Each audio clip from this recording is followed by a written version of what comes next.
खुदा। अस्सलाम वालेकुम वरहमतुल्लाहि वबरकातुहू। सबसे पहले हम जो आज आप अपने घरों के काम जो यहाँ छोड़ के आए हैं, मैं जो अपने घर से इतने दूर आई हूँ, इसका सिर्फ एक ही मोटिव है और एक ही मिशन है, वो है कि हम अपने आप को और बेहतर कैसे बनाएं, अल्लाह से ताल्लुक़ और कितना बेहतर बना सकते हैं, और थोड़ी बहुत मेरी लाइफ चेंजिंग एक्सपीरियंसेस और जो मेरी थोड़ी बहुत जर्नी रही है मैं आपसे शेयर कर सकूं।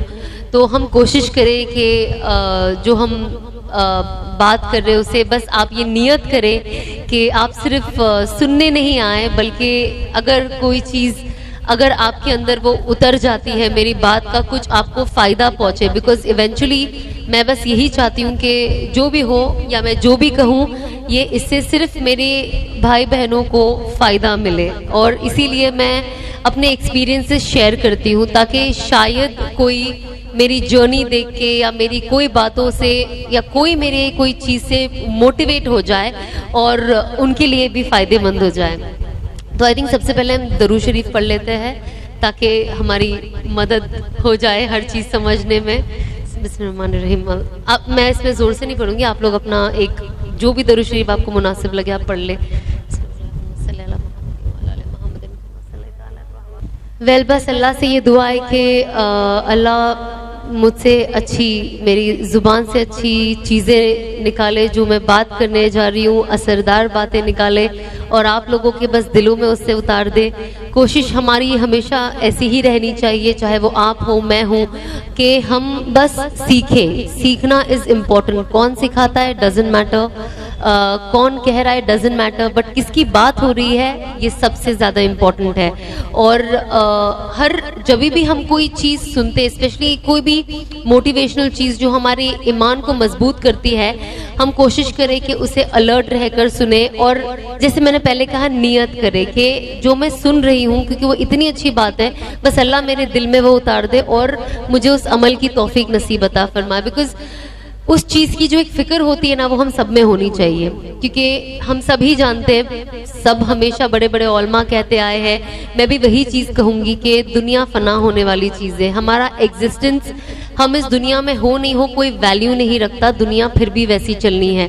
लेकिन अल्लाह ने अगर हमें मौका दिया है इस दुनिया में आने का और हमें इंसान बनाया है, तो जाहिर सी बात है हमसे वो कुछ काम लेना चाहता है, वरना इतने सारे जानवर है शायद हम उस मखलूक में होते, पर अल्लाह ने हमें कोई जानवर नहीं बनाया बल्कि एक इंसान बनाया, तो बेशक वो हमसे कुछ काम लेना चाहता है। और उससे भी ज़्यादा ज़रूरी कि अल्लाह ने हमें ईमान में रखा है। अब हमें हम ईमान वाले घर में पैदा हुआ है, पैदाइशी ईमान हमारे साथ है, हमें उसे अलग तरीके से ढूंढना या जाके इस्लाम क्या होता है, जो लोग बिल्कुल नहीं जानते इस्लाम के बारे में, हमें उतना स्क्रैच से काम नहीं करना पड़ता है, क्योंकि अल्हम्दुलिल्लाह हम बचपन से मदरसा जाते हैं, हम कुरान की तिलावत करते हैं और मम्मी डैडी से सीखते हैं, घर का जो माहौल होता है हम उससे सीखते हैं, तो कुछ तो कच्चा पक्का हमें पता होता है। लेकिन जैसे जैसे हमारी उम्र बढ़ती है वो चीज़ें समझ में बेहतर आती है। बचपन में छोटे होते तो मम्मी डैडी कहते हैं इसलिए हम करते हैं, लेकिन जैसे जैसे हम बड़े होते हैं वो हमारे अंदर आ जाती है, फिर एक आदत बन जाती है, और कुछ वक्त के बाद वो करना मोहब्बत बन जाती है। अब ऐसा लगता है ये नहीं करे तो अब कोई डंडा लेके तो नहीं खड़ा है। अगर आज आप कहीं जाते हो, आप नमाज नहीं पढ़ते, तो कोई आपको डंडे से पकड़ के मारने नहीं वाला है, लेकिन एक आपके अंदर इतनी अल्लाह की मोहब्बत आ जाती है कि आप सोचते नहीं, भले कोई नहीं देख रहा है पर मेरा अल्लाह देख रहा है, और अल्लाह का हुक्म है नमाज का, तो मुझे वो फॉलो करना है। तो बहुत सारी चीजें जब आप एक वक्त के बाद आप हर चीज बाय चॉइस करते हो। आज मतलब एक टाइम पे मैं इतनी छोटी थी, फिर थोड़ी बड़ी हुई, अब ऐसी हुई, कल को मेरी उम्र और ज़्यादा बड़ी होगी, तो हम इंसान का जो ये एक नेचुरल प्रोसेस है, बच्चे से बूढ़े तक का, हमारे हर चीज़ हम अपने चॉइस से करते हैं। आज जब हम बड़े छोटे होते हैं तो ऑफकोर्स सबका कंट्रोल होता है, पेरेंट्स का होता है, घर में बड़े भाई बहनों का होता है एग्जाम्पल, लेकिन जब आप बड़े हो जाते, शादी हो जाते, तो कहीं ना कहीं एक फ्री विल होता है आपके पास, लेकिन आप उस फ्री विल का कैसे यूज़ करते हो वो बहुत ज़्यादा ज़रूरी है। आज हम कोशिश करते हैं, मैं ये कोशिश करती हूँ एक्चुअली, कि कि मैं जितना हो सके इस्लाम के बारे में सीखूं, क्योंकि मुझे लगता है मैं जितना सीखती हूँ, मैं जितना सुनती हूँ, जब मैं कुछ और सुनती हूँ मुझे लगता है अच्छा ये भी है, अच्छा ये भी है। और स्पेशली जब घर में हमारे तालीम होती है रोज़, और जब हम हिस्ट्री सुनते हैं, मुझे वैसे स्कूल में हिस्ट्री इतनी पसंद नहीं थी by the way, you know, मुझे बहुत बोरिंग लगता था, मुझे बहुत ही नींद आती थी जब मैं हिस्ट्री पढ़ती थी।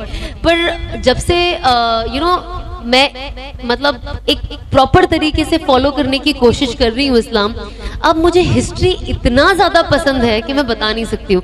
मैं घड़ी घड़ी मेरे हस्बैंड को बोलते ही रहती कि आप मुझे कुछ बताएं, कुछ बताएं, कुछ बताएं, और कुछ बताएं, और कुछ बताएं, यू नो, इसके पहले क्या हुआ था, इसके साथ क्या जुड़ा था। और बेशक टफ है, बिकॉज जब नाम जुड़ते हैं और काफ़ी बड़े बड़े नाम होते हैं एक्चुअली, यू नो, जब आप थोड़ी हिस्ट्री पढ़ते हो तो मैं नाम में इतनी कंफ्यूज हो जाती हूँ। मैंने कहा बहुत ही बड़े बड़े नाम है ये, लेकिन कोशिश करती हूँ कि मैं सीख जाऊँ। और जब भी मुझे सिखाते हैं मैं सोचती हूँ या अल्लाह ये जो भी बोल रहे बस मेरे अंदर उतार दो, मतलब मेरा दिमाग इतना शार्प कर दो कि मैं ये सब सीख जाऊँ और समझ जाऊँ। और ये सिर्फ सीखने का नहीं है कि मुझे आना चाहिए, ये बात उसकी नहीं है, ये है कि समझना है कि इन लोगों ने ये सब क्यों किया। अब मैं आपको बोलूंगी आप बाहर जाके लड़ो और अपनी जान दे दो तो कोई नहीं जाएगा, जाहिर सी बात है ना, हर किसी को अपनी जान प्यारी होती है। लेकिन जब हम इस्लाम की हिस्ट्री देखते हैं और देखते हैं कि कैसे सहाबाओं ने और उनकी वाइफ्स ने और उनके बच्चों ने अपने यू नो फादर को, अपने हस्बैंड को सपोर्ट किया कि वो अब जा रहे हैं जंग लड़ने, एंड यू नेवर नो कि वो वापस आएंगे या नहीं, लेकिन वो उन्होंने कुर्बानी दी फॉर व्हाट, वो उनके जाती खुशी के लिए नहीं दी। ऑफ कोर्स जाती प्राउड होता है इंसान के, यू नो, अल्लाह के लिए कर रहे हैं, बट एक वो भी रहता है ना कि यार मेरी जस्ट शादी हुई है, मेरा छोटा बेबी है। आजकल हमारे ये सब रीजंस है ना कुछ चीजें नहीं करने की, या जब काम हम करते हैं और हमें अनफॉर्चुनेटली आज की तारीख में हलाल और हराम का डिफरेंस ही नहीं पता, हम जस्ट बिकॉज हम थोड़ा सा हराम की तरफ जाना चाहते हैं तो हम उसके अंदर अपनी मजबूरियां लेके आ जाते हैं कि अरे ये अभी सभी तो ले रहे हैं, अगर हम नहीं लेंगे तो मेरा भी घर का कैसे होगा, अभी स्कूल में इतनी फीस देनी होती है वो कैसे होगा, बाकी यू आप इतनी सारी चीजें एक्चुअली शैतान आपके सामने लाके खड़ा कर देता है कि आप वो डिफरेंस ही समझना भूल जाते हो, जिसमें से मैं एक थी। मुझे हर वक्त अपने प्रॉब्लम्स लगते थे कि यार ये तो प्रॉब्लम मेरा बहुत बड़ा है, ये तो ऐसे ही सॉल्व होगा, अगर मैं ये अभी छोड़ दूंगी तो मैं ये काम कैसे कर पाऊंगी, मेरा तो सोर्स ऑफ इनकम यही है। तो आई थिंक जैसे मैं हमेशा कहती हूँ कि हम सिर्फ एक जरिया है बात करने का, हिदायत अल्लाह के ही हाथ में है, और जिनको मिलती है उनके अंदर चाहत होनी चाहिए। ऐसा नहीं है, लोग कहते हैं ना कि अल्लाह जिसे चाहे हिदायत दे, बेशक पर वो उसे थोड़ी ना देगा जिसे चाहत ही नहीं है या जिसे तलब नहीं है, तो वो तलब रखना भी जरूरी है। क्योंकि जब मेरी बात हुई और लोग आके कहते थे, लोग कहते थे नहीं अल्लाह ने आपको चुन लिया है, अल्लाह ने आपको चुन लिया है और ये अल्लाह ने आपको हिदायत दिया है। बेशक अल्लाह ने हिदायत दिया है, लेकिन अंदर एक चाहत भी तो चाहिए ना। अगर आज आपके अंदर कोई चाहत नहीं है तो सामने वाला आपको वो चीज क्यों देगा, क्योंकि आप उसकी वैल्यू नहीं कर पाओगे। फिर तो अल्लाह भी आपको तब देता है जब आप उसकी वैल्यू कर सको। तो हमें कोशिश करनी चाहिए कि अब हमारे पास ये इतना इम्पोर्टेंट चीज हमारे हाथ में है, वो है हमारा ईमान। अब हम उसको और वैल्यूएबल कैसे बनाएं, और जाहिर सी बात है उसको वैल्यूएबल आप अपने नेचर से, अपने अखलाक से, आप लोगों के साथ कैसे बिहेव करते हो, उससे आप सिचुएशंस को कैसे हैंडल करते हो। अब सिचुएशन में अगर आपको कोई चॉइस करना पड़े, आप वो चॉइस कैसे लेते हो, सही लेते हो, गलत लेते हो, कंफ्यूज हो जाते हो। कंफ्यूज होना कोई गलत बात नहीं है, दिल में वसवसा आना भी कोई गलत बात नहीं, क्योंकि वो तो शैतान का दाव है ना। बट इवेंचुअली आप क्या करते हो वो आपके ऊपर डिपेंड करता है। तो मैं हमेशा यही कहती हूँ कि ये चीजें होना बहुत नॉर्मल है, ये होगा, लेकिन आप अपना कॉन्फिडेंस लूज मत करो। बिकॉज आज की तारीख में हम सब आज औरतें काम कर रही है, अपने घर से बाहर निकलती है, एक फ्रीडम है, आपको वो फैमिली से भी मिलती है, वो सपोर्ट भी मिलता है, लेकिन हम कोशिश करें कि उस सपोर्ट का गलत फायदा ना उठाए। और साथ ही साथ अगर हमें ये फ्रीडम मिली है और हमको अल्लाह ने वो जहन दिया है, तो हम दुनिया और आखिरत दोनों को लेके चले। क्योंकि अगर आपने दुनिया में सब कुछ कमा लिया लेकिन आखिरत नहीं कमाई तो सब कुछ जीरो का जीरो है, फिर तो आप एक नाकामयाब इंसान हुए। लेकिन अगर आपने आखिरत कमा ली और अगर दुनिया थोड़ी बहुत पीछे भी रह गई तो कोई फर्क नहीं पड़ता। अब जब मैं ये कहती हूँ तो बहुत लोग ये भी कहते, कहने वाले तो 10 चीज कहते हैं। मैं इसलिए आपको कहती हूँ कि आई एम श्योर आपको भी जब लोग बदलते हैं ना तो बहुत अलग अलग तरीके के टॉन्ट्स आपको मिलते हैं। तो मैं ये सब आपसे इसलिए शेयर करूंगी क्योंकि मुझे नहीं पता इनमें से कौन ये सिचुएशन से गुजर रहा है। जब हम चेंज होने जा रहे थे और हम जब चेंजेस लाए अपनी जिंदगी में, और ऑफ कोर्स जब मैं अपनी एक्सपीरियंसेस की बातें करने लगी, काफी लोग ये भी कहते हैं अच्छा इन्होंने तो सब कर करा लिया है ना, सब एंजॉय कर लिया है, सब कर लिया है, अब ये हमें सिखाएंगे कि ये मत करो, मतलब हम सैक्रिफाइस करें, इन्होंने एंजॉय कर लिया है। तो अगर आपको ये लगता है कि इंजॉयमेंट है और इसमें इतनी खुशी है, तो मैं इतनी खुशी और एंजॉयमेंट छोड़ के आऊंगी क्यों? ये भी तो सोचने वाली बात है ना कि अगर लोग ये कहते हैं कि आपने तो अपनी जिंदगी एंजॉय कर ली, तो भैया हमारी जिंदगी तो अभी बाकी है। एक अजबाबी तौर से अगर आप देखो तो इंसान एक 70-80 साल तक तो 90 साल तक भी आजकल जी लेते हैं ना, तो जिंदगी तो बाकी है। बाकी तो मौत और हयात अल्लाह के हाथ में। आप कोई पैदा होते हुए भी कुछ साल में, कुछ मिनटों में चले जाओगे, या आप 100 साल 110 साल के भी लोग, मेरे नाना 104 साल के थे जब उनका इंतकाल हुआ, तो आप इतनी लंबी उम्र भी जी सकते हो। लेकिन एक इंसान सोचता है ना कि अगर ये जिंदगी इतनी खुशगवार होती और इसके अंदर सब कुछ होता, तो मैं ही नहीं, मेरे जैसे और बहुत लोग हैं, वो ये सब छोड़ के क्यों भागते? किसको ये सब चीजें सैक्रिफाइस करनी है? अच्छी दौलत, शोहरत, फ्री स्पॉन्सर्ड लाइफ, फ्री कपड़े, फ्री ट्रैवल, फ्री होटल, ये सब छोड़ के किसको अपने जेब से खर्चा करना है? कोई बेवकूफी होगा ना। अगर आज मैं बोलूंगी मैं आपको सब करके दूंगी, आप बोलोगे नहीं नहीं नहीं मैं अपना दूंगी, तो ये तो बेवकूफी हुआ ना कोई इंसान। तो इसका मोरल ऑफ द स्टोरी अगर आप सही तरीके से समझो तो ये है कि यहाँ पे कुछ है नहीं। ये चीज ना कुछ वक्त के लिए बहुत ग्लैमरस लगती है, बहुत देखने वाले को बहुत अच्छी लगती है, और जाहिर सी बात है जैसे हम कहते हैं शैतान वसवसा डालता है कि बहुत अच्छा है, बहुत अच्छा है, क्योंकि तो उसका तो काम ही है ना हमें बहकाना, और इसी में तो उसके मजे है। और जो उन्होंने जंग ली है अल्लाह से, यही तो उनका मोटिव है कि जो इंसान सही तरफ जाए उसे खींच खींच के लाना। मैं आपको बताती हूँ 2018 में मैंने ये उस वक्त से मेरे दिमाग में चल रहा, बहुत पहले से दिमाग में चल रहा था, थोड़ा थोड़ा मेरे दिमाग में आता था, लेकिन 2018 में मुझे ऐसा था कि I think I am done, मुझे इंडस्ट्री में नहीं रहना, मुझे एक्टिंग नहीं करनी, मुझे जैसे मैं दिख रही हूँ और मैं पोर्ट्रे कर रही हूँ अपने आप को, ये मैं हूँ नहीं, लेकिन और मुझे खुशी भी नहीं मिलती है।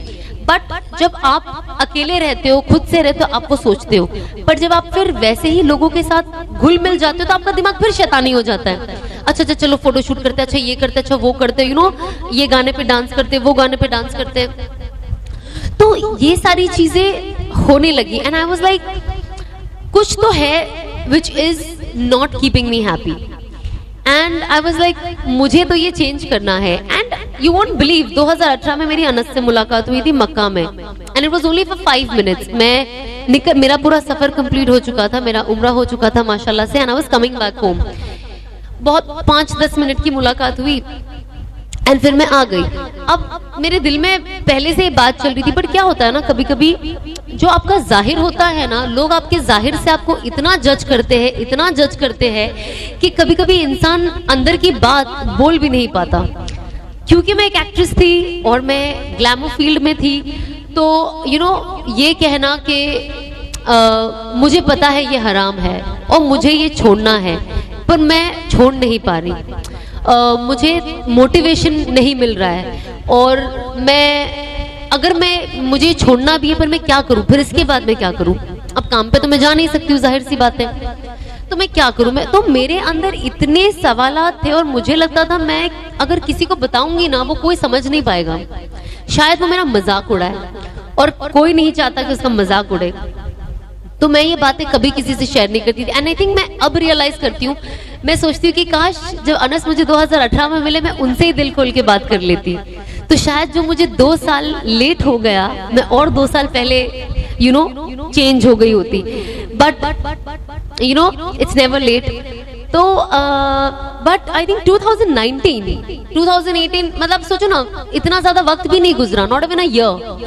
एंड 2019 में आई एम श्योर बहुत सारे लोग इंस्टाग्राम पे हैं, मैं बहुत ज्यादा एक्टिव थी, पता नहीं मैं क्या कर रही थी 2019 में. मैंने look back, can I erase this year, but it's not possible. इसीलिए इससे हमें रियलाइज होता है कि हम इस दुनिया में जो है ना, जब हम कब्र में जाएंगे और हमारी जो गलतियां हम करेंगे हम इरेज नहीं कर पाएंगे, even if we want to. और अल्लाह का शुक्र है कि जीते जी हमें समझ में आ रहा है, अगर कोई चीज आ रही है कि हमें ये चीज हमें इरेज करनी है अपनी जिंदगी से, ये हमारे पास मौका है, क्योंकि हम अभी जिंदा है और हम ये कर सकते हैं. पर एक बार हमारी आंख बंद हो गई तो इसके बाद कोई अपॉर्चुनिटी नहीं, कोई चांस नहीं. तो मैंने 2019 में मैं बहुत एक्टिव हो गई और काफी कुछ कर रही थी, बट यू वोंट बिलीव, मैं इतनी एक्टिव और इतना ज्यादा काम 2019 में कर रही थी, और 2019 में ही मैं इतनी सैड हो गई थी, अंदर से इतनी सैड हो गई थी. And also of course 2020 I have spoken very openly कि मैं डिप्रेशन से सफर कर रही थी, एंजाइटी थी मुझे, आई वाज सुसाइडल, मतलब ये सब कुछ एक साथ थॉट आ रहा था. एंड अनस से थोड़ी बहुत तो मेरी बात होते रहती थी, कोई भी मुझे इस्लामिक नॉलेज चाहिए होती थी तो मैं अनस से कॉल करके पूछ लेती थी कि मैं क्या करूं. बट 2020 आई डिसाइडेड कि पता नहीं क्या हुआ, मेरे अंदर से एक आवाज आई कि अगर मुझे कोई ठीक कर सकता है तो वो सिर्फ अनस है. मैं थोड़ी छोटी हूँ ना हाइट में, ओके सुनाई दे. हाँ, तो मुझे ऐसा लगा कि अगर कोई मुझे ठीक कर सकता है ना तो वो सिर्फ अनस है. आई don't know why, out of so many people I know, इतने मेरे जान पहचान वाले हैं और जिगरी दोस्त यार है, पर पता नहीं क्यों मेरे दिल ने सिर्फ और सिर्फ अनस का नाम लिया. जबकि हमारा तभी ऐसा कुछ था भी नहीं कि हमें शादी करनी है या निकाह का कुछ था, बट आई थिंक ये मुकद्दर था कि हमें एक साथ जुड़ना था और अल्लाह को हमें जुड़ाना था और जिंदगी बदलनी थी. तो मैं उनको बस, I still remember, I think it was 1 और 2 फेब, मैंने उनको फोन किया और मैं बहुत रोई. मैं इतना रोई कि मुझे पता ही नहीं मैंने उनसे पहले दिन बात क्या की. And I just told him I am not well and मुझे कोई डॉक्टर के पास जाना नहीं है, क्योंकि आप डिप्रेशन के लिए जाते हो, लोग आपको दिमागी मरीज बना देते हैं. इंडिया में तो थोड़ा मसला है, अगर आपको थोड़ा सा डिप्रेशन हो जाता है आप डॉक्टर के पास जाओ तो आपको दिमागी प्रॉब्लम है, ये बहुत बातें चलने लग जाती है. तो मैं खुद भी डर गई. तो आई वाज लाइक मुझे नहीं जाना है, मैं थोड़ा आराम से लेती हूँ. वही वक्त था जब मैं ऑफ कोर्स ये भी मैंने बहुत खुल के कहा, इसलिए मैं अभी कहती हूँ कि I was on sleeping pills. मैं रोज नींद की गोली खाती थी सोने के लिए और मैं मुश्किल से 2 घंटा भी नहीं सो पाती थी. जो गोली आपको 8 घंटा सुलाती है, मेरे लिए 2 घंटा सोना भी बहुत मुश्किल था. और वो 2 घंटा भी मैं इतना घबरा जाती थी और मुझे लगता था बस मुझे उठना है. तो 2019 में जब रमजान आया, उस वक्त ऐसा हुआ कि मैं रोज सोती थी और मैं घबरा कर उठ जाती थी और मैं मुस्तकिल 10-15 दिन आई थिंक एक ही सपना देखती थी, एक ही चीज, और वो ये होता था कि मैं कब्र में हूं और बहुत आग का अंगारा निकल रहा है और मैं मदद के लिए पुकार रही हूँ किसी को. तो मैं बहुत डर गई. ऑब्वियसली जाहिर सी बात है, कोई भी डर जाएगा अगर वो एक ही सपना रेगुलरली देखता जाएगा. फिर वो रुक गया कुछ टाइम, और ऑब्वियसली रमजान में आपका कॉन्शियस थोड़ा ज्यादा ही अलर्ट रहता है. तो मैं बहुत एक अलग ही जोन में थी. उसके बाद जब जैसे रमजान खत्म हुआ फिर कुछ वक्त आया, मैं फिर यही चीज देख रही हूँ कि मैं कब्र में हूँ और आग जल रही है और मैं रो रही हूँ और मैं मदद के लिए पुकार रही हूँ और मुझे सामने कोई दिखाई नहीं दे रहा है. आप यकीन नहीं मानोगे, ये बहुत मुझे इसलिए कहने भी बहुत अजीब लगता है कुछ चीजें शेयर करने, बिकॉज कभी कभी कुछ अल्लाह की तरफ से गैप का निजाम होता है जब आपकी लाइफ में कुछ चेंज होना होता है. आई स्टिल रिमेम्बर मैं 2019 में एक शूटिंग करने के लिए जॉर्डन गई थी और मैं बहुत थक गई थी तो मैं स्पा चले गई थी. और जब मैं स्पा गई और जब आप रिलैक्सिंग टिश्यू मसल लेते हो, मैं अब कोई मसाज करने जाएगा तो इंसान रिलैक्स करता है ना कि यार मेरी थकान कम हो जाए, मेरा टिश्यूज ठीक हो जाए. मैं उस वक्त भी अपने कब्र के बारे में ही सोच रही हूँ. पता नहीं मेरे सर पे क्या जुनून चल गया था कि मेरा दिमाग उससे ज्यादा कुछ सोच ही नहीं पाता था. मैं घूम फिर के सिर्फ कब्र पे आ जाती थी, घूम फिर के सिर्फ कब्र पे आ जाती थी. और जब मैं उस बेड पे लेटी थी और वो लड़की मेरे बॉडी पे फेस एक रैप लगा रही थी जिससे बॉडी के डिजीज भी अच्छे होते हैं। जब उसने मुझे जैसे प्लास्टिक में रैप किया ना, मुझे ऐसा लगा कि मैं मर गई, और उसके पहले मेरा ऑलरेडी डिप्रेशन का फेज चालू था, लेकिन मैंने पब्लिकली जनवरी फरवरी में मैंने बहुत ओपनली लोगों से डिस्कस किया। लेकिन 2019 में जब ये मेरा फेज चल रहा था तो मैं किसी को बोल नहीं पाती थी। तो आई स्टिल रिमेम्बर, मैंने अनस के बाद में सब वीडियोस दिखाए थे। 2019 में मैं जब शूट करने जाती थी तो मैं एक रूम में अकेले, क्योंकि मेरे पास बात करने के लिए कोई नहीं था, मैं अकेले वीडियो बनाती थी। मैं खुद से बात करती थी और मैं खुद ही रोती थी और मैं खुद से ही बात करती थी और मैं खुद को ही तसल्ली देती थी। मतलब आज मैं थैंक गॉड मैंने सब डिलीट कर दिया, क्योंकि जब मैं देखती हूँ ना तो मुझे डर लगता था वो बाद में कि अगर मैंने इसे दूसरा स्टेप नहीं लिया होता तो मैं पागल हो गई होती। अब इमेजिन आप अपने रूम में हो, आप खुद से ही बात कर रहे हो और रिकॉर्ड भी कर रहे हो और आप रो भी रहे हो और फिर आप खुद को ही तसल्ली दे रहे हो। तो मुझे डेफिनेटली लगा कि कुछ तो सही नहीं है। एंड आई स्टिल रिमेंबर जब मैं मसाज ले रही थी, मैं अल्लाह से दुआ कर रही थी कि अल्लाह, मतलब मेरी जिंदगी का कोई मकसद ही नहीं है, कोई वैल्यू ही नहीं है, मैं क्यों जिंदा हूँ और मैं जो कर रही हूँ मैं उससे भी खुश नहीं हूँ और उससे आई थिंक मेरे घर वाले भी कहीं ना कहीं खुश नहीं है, बट वो फ्लो में चल रहे हैं। तो आई डोंट नो मैं क्या करूं और मैं चेंज ला नहीं पा रही हूँ, पर मुझे लाना है एंड आई थिंक मुझे कोई सपोर्ट चाहिए। एंड अब यकीन नहीं मानोगे, जैसे मैं वो मसाज से उठी ना, मैं बस 2 कदम चली और मैं बेहोश होकर गिर गई। और जब मैं गिरी ना वहां पे, because it was a Muslim country, तो वो कुछ 2-4 वहां के जो वेटर्स थे, रेस्टोरेंट था बाहर, वो लोग आए और अल्हम्दुलिल्लाह लोग कुछ दुआ पढ़ने लग गए, कुरान की आयतें पढ़ने लग गए। एंड उस टाइम मेरे दिमाग में भी ये चीज आ रही कि अल्लाह, मतलब आपने मेरी दुआ बहुत ज्यादा जल्दी सुन ली है। मतलब आई नो मैंने आपसे मांगा है, बट मुझे अभी नहीं मरना है, मुझे एटलीस्ट मेरे घर चले जाने दो, एटलीस्ट मैं अपने माँ बाप के साथ रहूँ। ये होता ना दिमाग में ख्याल, I am sure, I don't know, पर आता है कि you don't want to lose your life in an alien place. आप चाहते हो आपके घर वाले हो। एंड मैं वापस आई एंड आई वाज लाइक कुछ तो अब इसके बारे में करना पड़ेगा, बिकॉज इंस्टाग्राम में मैं चीजें वीडियो बनाती हूँ, पोस्ट करती हूँ, पर अंदर ही अंदर लगता है कि यार ये मैं नहीं हूँ। लेकिन जो लोग मुझे देख रहे हैं वो समझ रहे हैं ये मैं हूँ, लेकिन असल में तो ये मैं हुई नहीं, क्योंकि मैं एक एक्टर हूँ, मैं ये कर रही हूँ, बट मेरे अंदर अल्हम्दुलिल्लाह अल्लाह ने वो अवेयरनेस क्रिएट कर दी है कि मैं जो कर रही हूँ वो गलत है।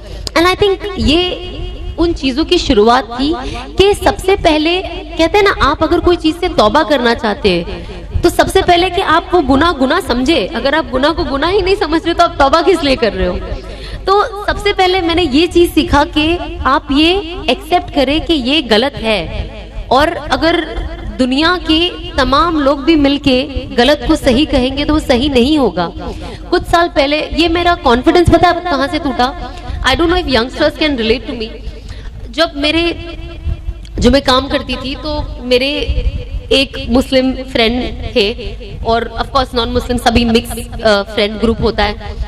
तो मैंने कहा अब मैं इनको तो डिस्कस नहीं कर पाऊंगी, तो मैंने मेरे एक मुस्लिम जो दोस्त है, मेरा भाई जैसा है वो, तो मैंने उनको बोला कि यार जो भी है, जो मैं कर रही हूँ ना, भले सक्सेस नाम हो रहा है जो भी, पर मैंने कहा यार ये हराम की कमाई है, मुझे नहीं पता कि मैं इससे बाहर कैसे हूँ, मेरी हराम की कमाई को मैं हलाल कैसे करूँ।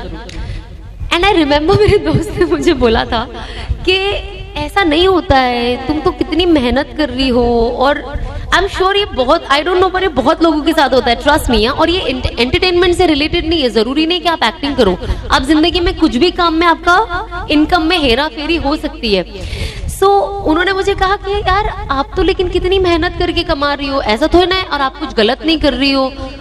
मैं समझ गई, मैंने कहा उससे बात नहीं करनी है मुझे, क्योंकि ये मुझे और हराम 10 टाइम्स इंटू 10 टाइम्स हो जाएगा मेरा। मैंने कहा मुझे सजेशन नहीं लेनी। तो मैं समझ गई कि उस वक्त से मेरा मोटिवेशन एक्चुअली डिस्कस करने का टूट गया, क्योंकि अगर मैं इसको बोल रही हूँ मैं हराम कर रही हूँ तो सामने वाले को बोलना चाहिए ना, हाँ भाई कर रही है छोड़ दे, तो ये मुझे और मोटिवेट कर रहा है कि ऐसे तो नहीं, तुम तो मेहनत करी। मैंने कहा ये तो मुझे जहन्नुम में फेंकेगा, इससे बात नहीं करनी है मुझे। तो मैंने अपने आप से फिर मैंने ना, बिकॉज आई हैड नोबडी, मैं आई स्टार्टेड वॉचिंग वीडियोज। मैं बड़े बड़े ओलमा के वीडियोज देखने लग गई। तारिक जमील साहब के वीडियोज मैं बहुत देखती थी, बहुत सुनती थी उनको। मैंने कहा मैं अब पर्सनली पढ़ना और सीखना शुरू करूंगी। And I think that's when बहुत सारी चीजें मेरे लाइफ में आने लगी। जैसे सबसे पहले तो अल्हम्दुलिल्लाह जब मेरा पहला उम्रा 2013 में हुआ, तो मैं माशाल्लाह से 5 उम्रा मैंने किया है अभी तक। एंड जब मैं पहले उम्रा में वहां गई ना, और जब मैं वापस आई, सबसे पहली तब्दीली मेरी जिंदगी में ये आई कि मैंने 5 वक्त की नमाज पढ़ना शुरू कर दी। नॉट ऑन टाइम बट पढ़ती थी। चेंजेस, हर चीज ग्रेजुअली आती है। एंड कभी कभी ऐसा लगता है क्यों आती है इसको, सब फटाफट आ जाना चाहिए, अब ऐसा लगता है। बट उस वक्त because I was also working and in a profession जो एथिकल प्रोफेशन नहीं है, तो मैं 5 वक्त की नमाज एटलीस्ट पढ़ना शुरू कर दी। भले कज़ा हो जाती थी कभी, कभी शुरुआत में कुछ कुछ मिस हो जाती थी, लेकिन मैं पढ़ लेती थी।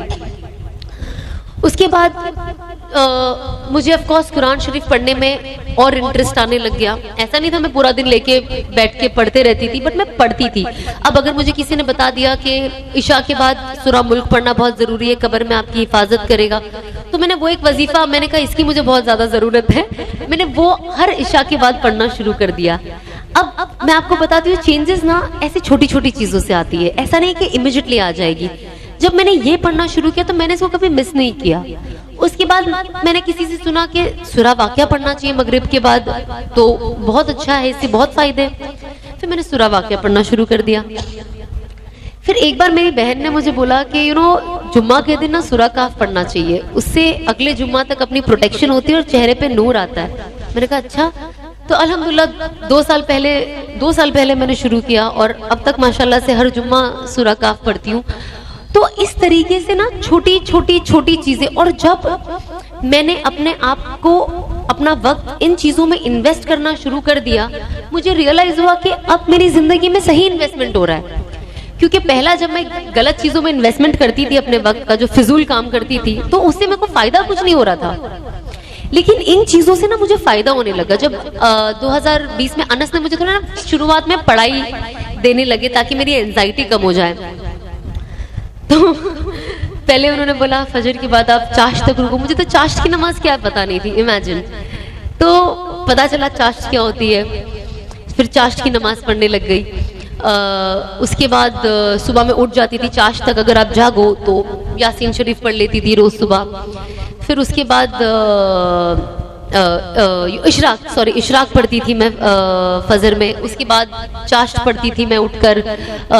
बोले रोजी के लिए, रोजी तो सब कुछ ही होती है ना। आज आप रोजी का वजीफा डालो, देखो आप कितने लोग पढ़ते हैं। अगर आप काउंट कर सकते होगे तो अगर 200 का मजमा होगा, और अगर काउंटर में काउंट कर सकूं तो हर कोई पढ़ लेगा, बिकॉज रोजी किसको नहीं चाहिए। तो ये एक चीज है कि ये सबकी जरूरियाती चीजें, नेसेसरी भी है, लग्जरी भी है, लेकिन अगेन तरीका, हम इस रोजी को कमाने का हमें कौन सा जरिया चाहिए, ये बहुत जरूरी है। लोग जैसे देखते रोजी का दुआ, रोजी का वजीफा, फटाफट पढ़ना शुरू, लेकिन जब वो रोजी आपके पास आती है फिर आप ये नहीं देखते कि कौन से जरिए से आ रही है। And I think that is where हमारी बरकतें, हम कहते हैं ना बरकत नहीं है, यहाँ ही बरकतें खत्म होती है।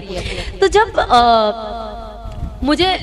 जब अनस ने इतने सारे शुरू में वजीफे दिए थे, मुझे इतना गुस्सा आता था अनस के ऊपर ही कि जब ये फोन करते थे मुझे लगता था फोन रखो, मेरे पास पढ़ने के लिए इतनी सारी चीजें, फिर बीच में मुझे काम भी करना है।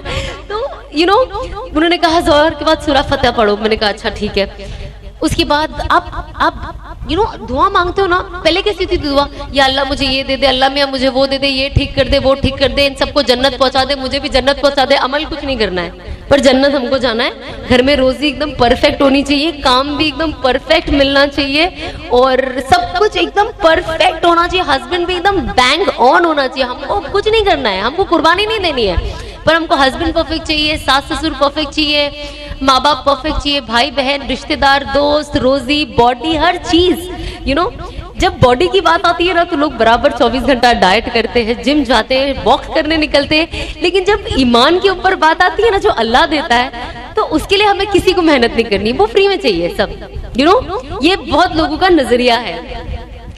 तो तो अब मैं कोई भी वजीफा देती हूँ ना, उसके अंदर मैं डालती हूँ इससे रोजी तो आती ही आती है, ताकि जब आप ये कहते हो ना तो लोग थोड़ा और हर वजीफे को पढ़ते हैं। क्योंकि लोग मुझे पूछते हैं रोजी का कोई वजीफा बताओ, अभी तो पूछते हैं हस्बैंड के लिए कोई वजीफा बताओ। मैंने कहा हर चीज के लिए वजीफा ये है कि आप अल्लाह पे यकीन रखो, आप कुरान पढ़ोगे और खुश दिल से पढ़ोगे, और जो जो हमें पढ़ने के लिए बताया गया पढ़ोगे ना, आपकी सारी प्रॉब्लम वैसे ही हल हो जानी है। आपको कोई तावीज दौरे की जरूरत नहीं है, कोई बाबा के पास जाने की जरूरत नहीं है, किसी को बोलने की जरूरत नहीं है कि आप ये कर दो, कोई चढ़ावा चढ़ाने की जरूरत नहीं है। जो आज प्रॉब्लम है, यू नो, हम नमाज नहीं पढ़ते, लेकिन जब हम किसी को देखेंगे अरे प्लीज मेरे लिए दुआ करना, अरे तुम खुद अपने लिए कर सकते हो। जब इंसान दुआ तो हमें तो करना फर्जी है, लेकिन खुद भी तो करना पड़ेगा ना। जब आप कुछ करोगे नहीं, दूसरा वाला ही दुआ करता रहेगा, तो अल्लाह तो उसकी दुआ उसके हक में कबूल करेगा। तो यू नो, जब जैसे जैसे टाइम बढ़ता गया, तो शुरुआत में अनस को कहती थी अनस इतना पढ़ने को है, इतना पढ़ने को है कि मैं थक जाती हूँ, मेरे पास टाइम नहीं है। और मुझे रियलाइज होने लगा कि मेरे टाइम में ना बरकत ही नहीं। मैंने कहा मैं ये पढ़ूंगी तो मैं काम कब करूंगी। जो मेरा एक क्लिनिक है, मेरा क्लिनिक एक है, स्किन केयर मैं करती हूँ, तो मैंने कहा यार ये सब कब होगा। आप यकीन नहीं मानोगे, आज मैं वही सारी चीजें पढ़ती हूँ, पर अल्लाह ने इतनी बरकत दी है वो टाइम में कि अब जब मैं सोचती हूँ कि एक वक्त था कि मुझे लगता था कि मेरे पास वक्त ही नहीं है, और अब मैं सब पढ़ लेती हूँ, मेरे पास फिर भी वक्त होता है। तो ये सारी चीजें विद प्रैक्टिस आती है। हर चीज आप प्रैक्टिस करोगे तो प्रैक्टिस के साथ आती है। लेकिन of course belief is very important. जैसे कि मैं हमेशा यू नो, जब मेरे आसपास के लोग होते हैं, जब मुझसे इन सारी चीजों के बारे में पूछते, मैंने कहा मैं यही कहती हूँ कि आपका यकीन होना बहुत जरूरी है। लोग क्या करते हैं ना आज की तारीख में, ये मेरा सब भी मसला था कि हम अल्लाह पे यकीन रखते हैं, हम कुरान पे यकीन रखते हैं, पर हमारा दिल ना 100% यकीन नहीं करता है। आज हम बोलते हैं ना अल्लाह बेहतर करेगा, लेकिन हम वो ना 50% बोलते हैं, 100% दिल से नहीं बोलते कि अल्लाह बेहतर करेगा। हम 50% ना मखलूक के ऊपर छोड़ देते हैं कि नहीं यार अल्लाह बेहतर करेगा यार, लेकिन पर यू नो मैं ये इंसान पे कितना डिपेंडेंट हूँ। तो ये चीज ना मेरे अंदर भी बहुत पहले थी कि मुझे ऐसा लगता था कि मेरा तवक्कुल ना अल्लाह से ज्यादा मखलूकों में हो गया है, कि अल्लाह से 10 मिनट में मांग लेती हूँ, लेकिन सामने वाले मखलूक को तो 1 घंटा पटाती हूँ मैं। ये कर दे भाई, वो कर दे, प्लीज प्लीज मेरा ये काम हो जाए। उसके लिए 4 दिन पहले फील्डिंग करती हूँ कि 4 दिन पहले से मैं माइंड सेट और माइंड बनाना रेडी करूंगी, तो शायद ये इंसान मुझे काम दे दे या मेरा काम हो जाए। एंड आई रियलाइज कि अगर आप सेम चीज अल्लाह के साथ यूज करो तो आपको तो डबल बेनिफिट होगा ना। क्योंकि अगर अल्लाह राजी तो आपको दुनिया में हर चीज मिल जानी है, साथ ही साथ आपकी आखिरत बन जानी है। और कहते हैं ना जिसका रिश्ता अल्लाह के साथ अच्छा हो, अल्लाह उसका रिश्ता मखलूक के साथ अच्छा कर देता है। मतलब आज जब मैं आप लोगों को देखती हूँ, आज आप लोगों के अंदर ना मुझे दिली मोहब्बत दिखती है मेरे लिए, जो मुझे पहले लोगों में नहीं दिखती थी। मुझे लगता था सब मतलब ही है, मेरे अंदर भी वो फीलिंग थी, मुझे लगता है सब मतलब के लिए आए, कोई किसी को कोई लेना देना नहीं है, आज आए कल अपने को पूछने भी नहीं वाले। और ये होता है जब आप दुनिया में इतना दुनिया से अटैच होते हो ना, तो अल्लाह आपको, जो लोग भी आपकी जिंदगी में आते हैं ना, वो दुनिया वाले ही होते हैं, जो आपसे दुनिया का जितना फायदा उठा सकते हैं वो उठा लेते हैं। उसके बाद आप डिप्रेशन में मरो, एंजाइटी में मरो, सुसाइड करो। क्योंकि जब मेरा वक्त आया बुरा, तब मैंने देखा कौन था मेरे साथ। तो आप रियलाइज करते हो कि ये लोग लॉन्ग लास्टिंग लोग नहीं है, इनका वक्त हो। आज जैसे एग्जाम्पल, जब आप एक्टर होते हो तो बहुत सारे लोग ये ले लो, वो ले लो, वो ले लो। अब जैसे सबको पता, अच्छे अच्छे दोस्त जो मुझे यू नो डिजाइनर क्लोथ्स देते थे, जो दोस्ती दोस्ती में देते थे, हम तो सिर्फ दोस्ती में देते हैं, प्रोफेशनल लोग तो प्रोफेशनली। लेकिन आज जस्ट बिकॉज मैं हिजाब पहनती हूँ और you know I don't see them coming to me, so वो मोहब्बत कहाँ गई? अगर वो सच्ची मोहब्बत होती तो आज भी आती ना। तो चीजें मैंने चेंज होते हुए देखी हूँ। मैंने ये 1.5 साल में अपनी जिंदगी में लोगों को बदलते हुए भी देखा है, अच्छे से दूर जाते भी देखा है, और दूर से नजदीक आते हुए भी देखा है, और जाकर वापस आते हुए भी देखा है। तो ये चीज ना आपको अल्लाह ही बताते हैं, और जब आप इसमें यकीन करते हो ना, तब आप वो देखते हो। तो आज मैं बहुत चीजें अपनी जिंदगी में ऐसी एक्सपीरियंस करती हूँ जो मैंने पहले कभी नहीं की थी। मैं अनस को वही बोलती हूँ कि जब आज मैं बाहर जाती हूँ, लोगों से मिलती हूँ ना, मेरे अंदर उनके लिए मोहब्बत होती है जो पहले नहीं थी। ऐसा लगता था हाँ फैंस है, आ गए, फोटो खींच लिया। मैंने कहा फिर ये अपने घर में अपने घर, यू नो ये लोग क्या मेरे बारे में सोचेंगे, एक फोटो ले लेंगे, मैटर खत्म।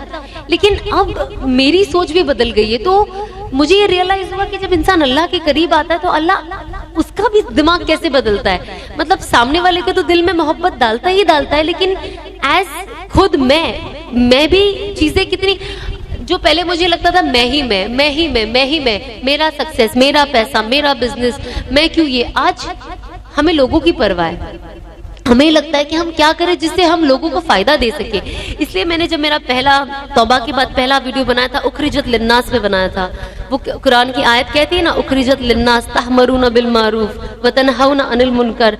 उसका कहने का यही मतलब है कि हमने आपको बनाया है इंसान की बेहतरी के लिए, और आप जाके लोगों को बताएं कि अल्लाह क्या पसंद करता है, और जाके ये भी बताएं कि अल्लाह क्या नापसंद करता है। और जब आप हुजूर पाक सल्लल्लाहु अलैहि वसल्लम की रास्ते को फॉलो करोगे, उनकी लाइफस्टाइल को फॉलो करोगे, उसमें आपकी 100% कामयाबी है। कुरान कहता है ना कि अगर आप प्रॉपर शरीयत और नबी पाक की सुन्नतों को फॉलो करोगे, उसमें आपकी 100% कामयाबी है, और गैरों की कॉपी में 100% नाकामी है। तो हमें कोशिश करना चाहिए कि जो चीज कहती है हम तो वो देखते भी है ना, तो हमें तो कामयाबी की तरफ जाना है। और ईमान वालों की सबसे बड़ी, कहते हैं ना, सबसे मजबूत चीज क्या है कि हम आखिरत में यकीन करते हैं। हम नहीं यकीन करते पिछले जन्म में हम राजा थे, आगे के जन्म में हम सिपाही बनेंगे, उसके आगे के जन्म में हम चोर बने। हम ये बिलीव नहीं करते हैं, हम आखिरत में बिलीव करते हैं। तो अगर हम आखिरत में बिलीव करते हैं तो आखिरत पे काम क्यों नहीं करते। एक तरफ हम हर चीज पे बिलीव करते, कुरान पे बिलीव करते, हदीसों में बिलीव करते, जो कहा गया हर चीज पे बिलीव करते। हमने जो चीजें नहीं देखी है, सिर्फ पढ़ी है, हम उस पे भी बिलीव करते हैं। लेकिन जब वही चीज लाइफ में इम्प्लीमेंट करने की बात आती है तो हम उससे पीछे हट जाते हैं। हमें लगता है देखेंगे, आगे जाके करेंगे। जब मेरी दोस्तों से बात होती थी, बहुत यंगस्टर्स है जो अल्हम्दुलिल्लाह अल्लाह ने नवाजा है उन्हें, मैं उन्हें यही कहती थी आप उम्रा करो ना, क्यों नहीं करते हो, बाद में करेंगे। हज कर लो, क्यों नहीं कर रहे हो, क्योंकि मैं तो चाहती थी मेरा हज फर्ज हो, यू नो। और मेरे घर में मेरे डैड बाहर थे और उस वक्त हो नहीं पाया, बट जब जो लोग जा पाते थे ना, बस लाइक यार क्यों नहीं जाते हो, आप जाओ। एंड ये सोच है यंगस्टर्स की। अनफॉर्चुनेटली आज इन्हें लगता है क्योंकि हम हज जाकर आएंगे तो हम ये गुनाह नहीं कर पाएंगे, तो पहले हम कर लेते हैं और उसके बाद हम हज जाएंगे, क्योंकि हज के बाद हम ये नहीं कर पाएंगे। You understand. अब मैंने तो ऐसे लोगों को 1-on-1 इंटरेक्ट किया है ना। अब जैसे अनफॉर्चुनेटली अल्लाह यू नो उनकी मगफिरत करे इन चीजों को लेके। जैसे कुछ लोग हैं जिनको ड्रिंकिंग हैबिट है, मुस्लिम्स की बात कर रही हूँ ऑफ कोर्स मैं, पार्टीज की आदत है और पर्दा नहीं करते, हिजाब नहीं लेते, for a matter of fact basic scarf भी नहीं लेते, उसके बाद एक एक चीज आती है। तो इनको लगता है कि अगर हम हज अभी कर लेंगे तो हम ये कैसे करेंगे, क्योंकि अभी हम ये नहीं कर सकते, हम मेंटली प्रिपेयर्ड नहीं है, तो हम हज बाद में करेंगे। But you never know, guarantee कौन देता है कि आप वहां तक बचोगे कि नहीं।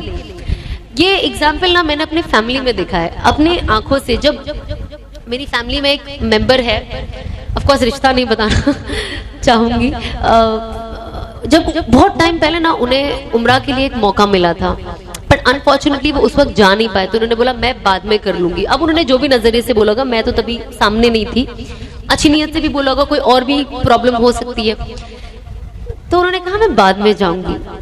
फिर जब मौका आया हज का, तो मेरे साथ उनके और भी जो उनके बेटे और सब जो उनके आगे की नस्ल थी, उन्होंने उम्रा कर लिया। इनके पास पासपोर्ट नहीं था, ओके, तो बहुत जद्दोजहद करके इनका पासपोर्ट बनाया कि बस ये साल तो अल्लाह इनको ले, और माशाल्लाह से हटते खटते चलते फिरते कोई प्रॉब्लम नहीं, उम्र भी ज्यादा थी लेकिन बहुत फिट थे। एंड बहुत मुसीबत के साथ उनका पासपोर्ट बना। जैसे पासपोर्ट है मेरे पास आज भी उनका फोटो, उन्होंने पासपोर्ट ऐसा पकड़ा है कि वो इतने खुश थे। एंड कुछ 15-20 दिन के बाद, आई थिंक 20 दिन के बाद ही हमारा उम्रा की टिकट्स भी आ गई थी। तो जब वो टिकट्स आ गई थी ना, बुकिंग सब हो गई, एंड अचानक से ना उनकी तबीयत खराब हो गई, अचानक से आउट ऑफ नोवेयर। और ऐसी हुई कि उनको पैर में तकलीफ हो गई, वो चल नहीं पा रहे थे, बिल्कुल भी नहीं, अचानक से। मतलब मैं आज भी सोचती हूँ ना, मेरे रोंगटे खड़े हो जाते कि वो ऐसे खड़े हो भी नहीं पा रहे थे। जो इंसान ऊपर नीचे चलना फिरना कर ले, वो ऐसे खड़े नहीं हो पा रहे थे। फिर उन्हें नज़दीकी एक हॉस्पिटल में एडमिट किया गया। 10-15 दिन उनका वाइट ब्लड सेल्स जो प्लेटलेट्स होता है वो कम हो गया, उन्हें चढ़ाया गया, सब हुआ। एंड देन मैंने डॉक्टर को पूछा, मैंने कहा मैं इनको लेकर चले जाऊं उम्रा पे, मैंने कहा मैं व्हील चेयर पे करा लूंगी इन्हें, बट मुझे लग रहा था कि मैं उनसे ज्यादा, ऑफकोर्स वो भी डेस्परेट थे, पर मैं बहुत ज्यादा डेस्परेट थी। मैं चाहती थी कि मैं इनको उम्रा लेकर ही जाऊं इस साल। तो मैंने बोला फिक्र ना करें, इंशाल्लाह हो जाएगा इंशाल्लाह। बट उनका ना लूज मोशन जो होता है ना, नॉन स्टॉप निकल रहा था। डॉक्टर ने कहा आप नहीं लेके जा सकते क्योंकि इनका वाइट प्लेटलेट्स इतना गिर रहा है, तो वो कैसे करेगी, और अब उम्रा का वक्त जो टाइम होता है बहुत शदीद गर्मी होती है। तो अब वो किसी और की वालदा, लेके जाने भी डर लगे कि खुदा ना खास्ता। अब हम उम्रा उनके बिना चले गए और बस हम उम्रा से वापस आए और 10-15 दिन में उनका इंतकाल हो गया। एंड तभी आपको रियलाइज हुआ कि यू नो ये जो अपॉर्चुनिटीज होती है ना लाइफ में, इसे जाने नहीं देना चाहिए कि हम आगे करेंगे या हम बाद में चले जाएंगे। आपको जब मौका मिले आप जाओ, आप नियत करो कि आपको जाना है। क्योंकि जब मैंने वो देखा ना, मैंने सोचा कि यार जब लोग कहते हैं ना कि अल्लाह उनकी मगफिरत करे, मैं हमेशा उनके लिए दुआ करती हूँ, आप भी दुआ करें अल्लाह उनकी मगफिरत करे, लेकिन ये सारी चीजों से हमें सबक मिलता है। इससे कोई नेगेटिव बात नहीं है, पर सबक मिलता है कि वाकई अल्लाह जिसे बुलाना चाहे, पासपोर्ट हाथ में, टिकट रेडी, वीजा आ गया और सिर्फ 1 हफ्ता रह गया आपको फ्लाई करने के लिए, और अल्लाह ने आपको अल्हम्दुलिल्लाह इस 1 हफ्ते से पहले एकदम फिट रखा, एकदम फिट। एंड इमेजिन उम्रा जाने से पहले ही, तो वो जब मैं चीज सोचती हूँ तो मुझे ऐसा लगता है कि मैं कोई चीज को अपनी लाइफ में ग्रांटेड के लिए नहीं ले सकती हूँ। आप कोई भी चीज ग्रांटेड पे ना लेके, हम आज जैसे मेरी सिस्टर्स थे, जब हर साल मेरे फैमिली में से कोई ना कोई हमें ज्वाइन करता था उम्रा में, मेरे साथ आते थे, तो वो हमेशा एक चीज बोलते थे, अच्छी के लिए बोलते थे। उनका एक उम्रा होता था, तो वो कहते थे अरे तुम तो, क्योंकि हर साल मैं नए फैमिली मेंबर के साथ जाती थी, तो वो कहते थे अरे आप तो माशाल्लाह से हर साल चले ही जाते हो, अभी हम लोग पता नहीं नेक्स्ट कब आएंगे, आप तो हर साल चले ही जाते हो। एंड आई वाज थिंकिंग कि अल्लाह ने कैसा निजाम बनाया, मेरा 2018 से उम्रा जाना ही बंद हो गया। 18 में मैंने काम शुरू किया, 19 में नहीं जा पाई, 20 से लॉकडाउन, 21 भी, अब रो रहे और तड़प रहे कि अल्लाह बुला ले। तो जरूरी नहीं है कि अगर आपके पास पैसा भी हो तो आप जा पाओ, अल्लाह ऐसी सिचुएशन क्रिएट कर देता है कि सब होते हुए भी नहीं जा पाते हो आप। कितने लोग हैं जो हज नहीं जा पाते बिकॉज हज इज एक्सपेंसिव, पेमेंट, पैसा नहीं है, पर कितने लोग हैं जिनके पास बेशुमार पैसा है पर जाते ही नहीं है। मैं किसी को जानती थी जो मैं कहती थी उन्हें कि आप अपनी अम्मी को भेज दीजिए, तो कहते थे नहीं, अम्मी ने कहा कि मेरे बदले आप किसी और को भेज दीजिए जिसके पास पैसे नहीं है। मैंने कहा बेशक आप 10 को भेज दीजिए, आप पे तो फर्ज है ना, लेकिन जाना।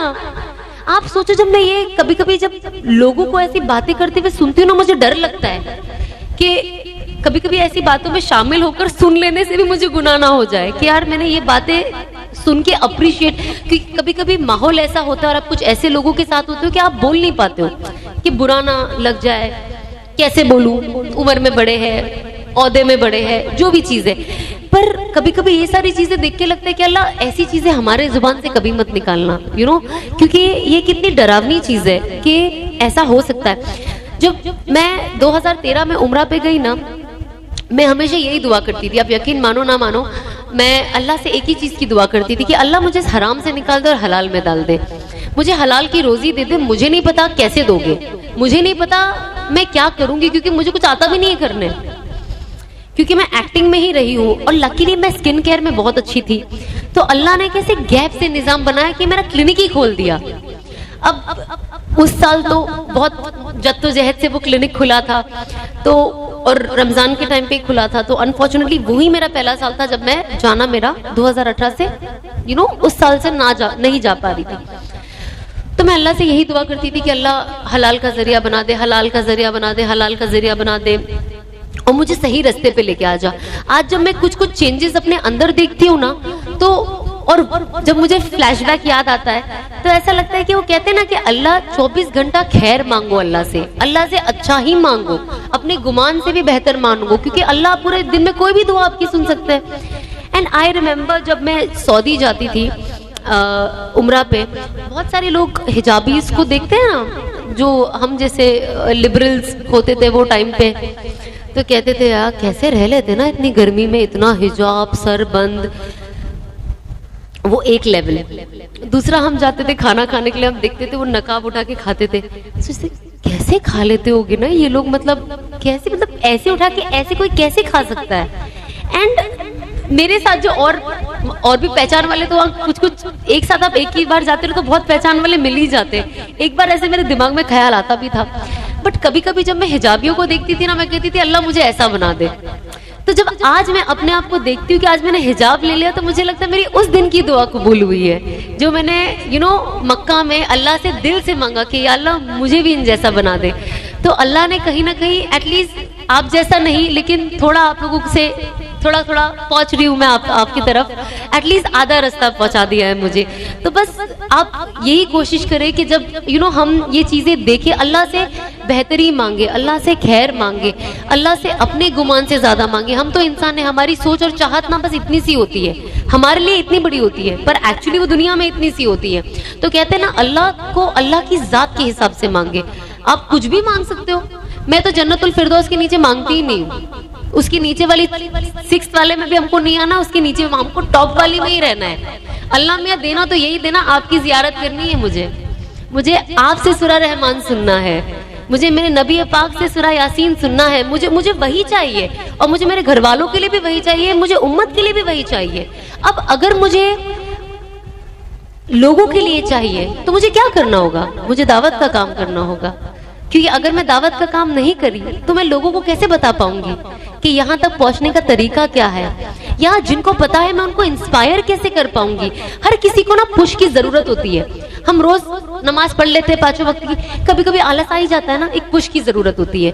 कभी मैं अम्मी को देख के चलो ये खड़े हो गया, मैं अब तक खड़ी हो जाती हूँ, कभी मेरी बहन को देख के, कभी मेरे हस्बैंड को देखकर। तो हर इंसान को जिंदगी के हर पड़ाव पे ना एक मोटिवेशन चाहिए, मरते दम तक एक अल्लाह का प्यार और वो जुनून होता ही है। बट इंसान है, नफ्स है, कंट्रोल तो करते हैं, कोशिश भी करते हैं। उनके लिए मैं 2 रकात अलग नमाज पढ़ती हूँ, मेरी नफ्स के लिए। तो उसके अलावा भी बहुत जरूरत पड़ती है कि आपको कोई मोटिवेट करे। तो अब मैं ना कोशिश करती हूँ कि मैं जिनसे जुड़ूं, मैं उनसे जुड़ूं जो मुझे अल्लाह की याद दिलाए, जिनको देखकर मुझे अल्लाह की याद आए। तो आज अल्हम्दुलिल्लाह अल्लाह ने उन लोगों को मुझसे जोड़ा है, कहीं ना गैप से, सब लोग गैप से आ गए। आज जैसे असफिया आपा को मैं जानती हूँ, ऑल ऑफ सडन मैं निकाह में हम मिले, एंड क्योंकि अनस की इनके हस्बैंड रजाक भाई से बहुत अच्छी पहचान है, मेरा कब इनसे ताल्लुक जुड़ गया मुझे पता ही नहीं चला, जबकि हम लोग very different people. But obviously change होने के बाद मैं एकदम ही ऐसी, मतलब मैं बहुत जल्दी घुल मिल गई हर चीज, मतलब लाइफस्टाइल में, हर चीज में। तो अल्लाह ने ऐसे लोगों को जोड़ते गए मेरे साथ, और साथ ही साथ मैं कोशिश करती हूँ कि मैं और लोगों को, जो लोग मेरे जैसे बेचारे थोड़े पीछे रह गए, मैं उनको भी अपने पास बुलाती जाऊं। और देखो, दावत देने का काम ना मोहब्बत का है, जो दावत है वो काम ही मोहब्बत है। वो आप चिल्लाकर, किसी पे जोर जबरदस्ती करके, डंडे मार के आप नहीं कर सकते हो। मैं भी घर वालों के साथ कर सकते हो, बट बाहर ये काम नहीं हो सकता। मेरे घर में तो मुझे इंस्पेक्टर ही बुलाते थे। मेरी मम्मी तो पहले ये कहती थी, जब मैं उम्रा करके नया हम आने लगे और मैं नमाज की एकदम पाबंद, एकदम फुल ऑन 5 वक्त ऑन टाइम, मुझे ऐसा लगता था वाओ, अब मैं अगर पढ़ती हूँ तो कोई 5 मिनट भी लेट नहीं होना चाहिए, मैं इतनी स्ट्रिक्ट हो गई थी। तो मेरी मम्मी कहती है, मतलब अगर तूने दिन का काम शुरू किया तो डंडे मार के मुसलमान बनाएंगे लोगों को, मतलब मम्मी लोग का ये लैंग्वेज होता है। एंड जब चीजें लास्ट ईयर मेरे अंदर चेंज होने लग गई ना, तो मैं बहुत, एक होता है ना जब आप जो चीज में ज्यादा घुस जाओ, जुनून हो जाता है, बहुत जुनून हो जाता है। मैं अभी थोड़ा रिलैक्स, मैं जब दावत का काम शुरू कर, ऐसे नहीं कर सकती हूँ मैं। तो घर वालों के साथ मुझे ऐसा लगता है कि क्योंकि आपके पेरेंट्स की एज आपसे बहुत ज्यादा होती है, करेक्ट। ऑफ कोर्स दिल में हमेशा एक रहता है कि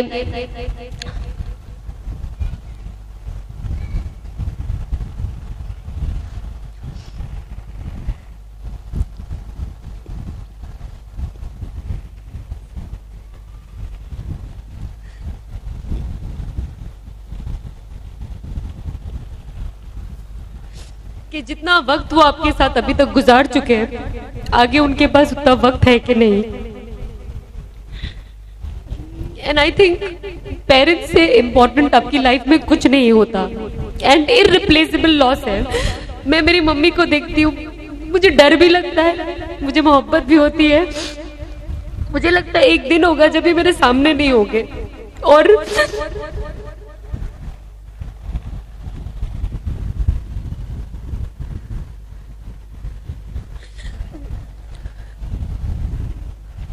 तो जाहिर सी बात है हम कोशिश करें कि हम अपने माँ बाप अब जब आपके साथ हैं तो आप उनकी इज्जत करें, उनसे प्यार करें, और जो भी उनकी डांटों को, उनकी बातों को सीरियसली ना लें, इतने सीरियसली ना लें, क्योंकि वो आपके लिए खैर ही चाहते हैं। और मुझे तभी ऐसा था कि जब मैं चीजें सब पढ़ने लग गई और सब सीखने लग गई तो मुझे पता चला कि यार मैं जो गलत करूंगी इसका असर मेरे माँ बाप को भी होगा, क्योंकि अल्लाह तो उनसे सवाल करेगा ना कि आपको मैंने इनकी माँ बना के क्यों भेजा, कि आप इनको सही रास्ता दिखा सके, लेकिन ये पूरी जिंदगी गुमराह रही, आपने क्या किया। और मैं नहीं चाहती थी कि मेरी मम्मी के ऊपर ये सवाल उठे आखिरत के दिन। तो मैं नहीं चाहती हूँ कि मेरी मम्मी सिर्फ इस दुनिया में खुश रहे कि मैं काम कर रही हूँ, इनके लिए एक्सपेंसिव कपड़े ला रही हूँ, इन्हें घुमाने लेके जा रही हूँ, पर इनकी आखिरत जीरो कर रही हूँ एक ऐसा काम करके जो गैर मुनासिब है। और इस पे तो हर मतलब अल्लाह की लानत है, फरिश्तों की लानत है, हर किसी की लानत है जब इंसान गुमराह हो जाता है तो। और मैं नहीं चाहती हूँ कि मेरे माँ बाप के साथ इस तरीके से हो। तो जाहिर सी बात है मेरे दिमाग में सबसे पहले आया, जब मैंने तौबा भी की ना, तो मैंने अल्लाह से यही नियत की कि अल्लाह मैं तौबा तो कर रही हूँ, बट मेरी तौबा का सबसे मेन रीजन है, डेफिनेटली मेरी मगफिरत तो है, बट या अल्लाह सबसे पहले मेरी माँ बाप की मगफिरत कर देना, क्योंकि ये लोग जाने अनजाने में मेरी इस जर्नी का हिस्सा रहे हैं। और पता नहीं किस चीज की वजह से ये मुझे रोक नहीं पाए, मैं रुक नहीं पाई, जो भी हुआ, बट मैं नहीं चाहती हूँ कि इसका अजाब इनको पड़े। और मैंने रियलाइज किया कि अब मैं इतना अच्छा करना चाहती हूँ, इतना अच्छा करना चाहती हूँ, और अपनी जिंदगी को इतना अच्छा करना चाहती हूँ कि इन सब का सवाब मेरे माँ बाप को मिले।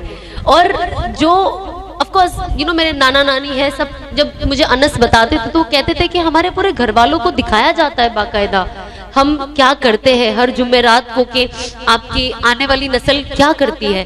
एंड आई वाज लाइक, मैं नहीं चाहती हूँ कि मेरे नाना ने ये देखे, मैं नहीं चाहती हूँ आगे जाके मेरे माँ बाप ये देखे। तो मेरा एक ही, मैं हमेशा अनस को ये पूछती रहती थी कि मैंने तो तौबा कर ली, कि शुरुआत में मेरे बहुत सवाल होता था, क्योंकि मैं नई आती थी ना, नई चेंज हो रही थी, नई चीजें सीख रही थी, तो दिल बहुत ऊपर नीचे रहता था। तो मैं हमेशा ही बोलती थी अनस को, अनस श्योर ना मेरी मगफिरत हो जाएगी, मुझे तो मतलब डाउट नहीं है पर डर लगता है। तो दुआ तो हमेशा मांगती हूँ, पर कभी भी एक डर बैठा रहता है कि अल्लाह ने मेरी मगफिरत करी है कि नहीं, मेरे गुनाहों को माफ किया है या नहीं। क्योंकि एक होता है ना जाती गुनाह होता है, ठीक है, जो आपसे जुड़ा है, आप अब अपने घर में क्या कर रहे हो, कैसे कर रहे हो, वो आपसे जुड़ा है, कोई देख नहीं पाता है। आप कभी भी तौबा करके करेक्ट कर सकते हो उस चीज को, है ना। लेकिन हम अनफॉर्चुनेटली एक ऐसे प्रोफेशन में थे, कहते ना ऐलानी गुनाह, खुद तो कर ही रहे, साथ ही साथ और लोगों को अपने साथ लेकर डूब रहे। अब मुझे जब इतना मजमा फॉलो करता था, मुझे इंस्टाग्राम पे ऑलमोस्ट 42 लाख फॉलोअर्स है, फेसबुक पे 20-30 लाख फॉलोअर है, स्नैपचैट पे है, एंड आई वाज लाइक, मैं 1 करोड़ से ज्यादा लोगों को गुमराह कर रही हूँ, और इनकी नस्लें चलती रहेगी, जो इनसे देखकर इस सब का तो इनडायरेक्ट गुनाह मुझे आएगा ना। तो अब मुझे क्या करना चाहिए। एंड तब मुझे पता था कि अब मेरा काम दावत का है, और जो मैंने ऐलानी, चाहे आप, मुझे तो सच्ची कहूँ तो वर्ड बोलते हुए भी शर्म आती है, क्योंकि मैं खुद के लिए ही बोलूंगी तो मैं स्किप करूंगी, बट जो भी हम करते थे खुलेआम, एटलीस्ट मेरा ये था कि अब मैं उसी प्लेटफॉर्म को, उसी लोगों को यूज करके अपना सही चीज, उस प्लेटफॉर्म को एक सही चीज का जरिया बनाऊंगी, और दीन की दावत देने का एक जरिया बनाऊंगी। और कहते ना कि कोई चीज अगर आपको कोई गुनाह की चीज अगर आपको करेक्ट करनी हो तो आपको पहले वही चीज से करेक्ट करना शुरू करना पड़ता है। तो मेरे अंदर ये 2019 से ही आ गया था कि जो मैं कोई वीडियो डालती थी, कोई ये डालती थी, मैंने कहा यार मुझे देख के 4 लोग और बना रहे, तो उस टाइम तो बहुत अच्छा होता था ना, मुझे देख के इन लोगों ने इतना टिकटॉक बनाया, वाह, मुझे देख के लोगों ने ये डांस किया, मतलब मैंने इन्फ्लुएंस किया। अब प्रोफेशन में है तो कर भी रहे, लेकिन अंदर ही अंदर लग रहा है कि यार ये इतने सारे लोग क्या कर रहे हैं, और मैं कैसे बोलूं कि यार ये मत करो, मतलब मैं तो छोड़ने ही वाली हुई है, you know I am on that verge कि मैं छोड़ने वाली हुई है, मुझे नहीं चाहिए ये, मैं बस ये अभी कर रही हूँ, पर मैं छोड़ने वाली हूँ, मैं मेंटली रेडी हूँ इस चीज को छोड़ने के लिए। लेकिन आप लोग मत करो, क्योंकि सबका माइंड एक जैसा नहीं होता है। मेरा माइंड स्ट्रांग है, मैं एक बिकॉज मैं हमेशा से इंडिपेंडेंट रही हूँ, लेकिन मैं स्टबर्न नहीं रही हूँ। आजकल इंडिपेंडेंट लेडीज में या बॉयज में प्रॉब्लम क्या है, इंडिपेंडेंट है ना स्टबर्न है, मैं जो करता हूँ या करती हूँ वही सही है, मैं जो करता हूँ या करती हूँ बोलती हूँ वही सही है। ये इंडिपेंडेंस का गलत तरीका है। इंसान इंडिपेंडेंट के साथ स्मार्ट होना चाहिए। मैं इंडिपेंडेंट हूँ लेकिन मैं स्टबर्न नहीं रही, ये चीज गलत है, ये मुझे नुकसान दे रही है, मुझे बदलना है। मुझे अपने ख्याली पुलाव में नहीं रहना है कि नहीं मैं ही सही, मैं ही, मुझे कोई सिखा नहीं सकता, मुझे कोई बता नहीं सकता, मैं इससे ऊपर हूँ, मेरा एक्सपीरियंस इससे ज्यादा है। नहीं, आज मुझे कोई मेरे से छोटा बच्चा सिखा के चले जाएगा जो मुझे नहीं पता हो। तो ये एक चीज मैंने सीखी कि आपको कोई भी सिखा सकता है।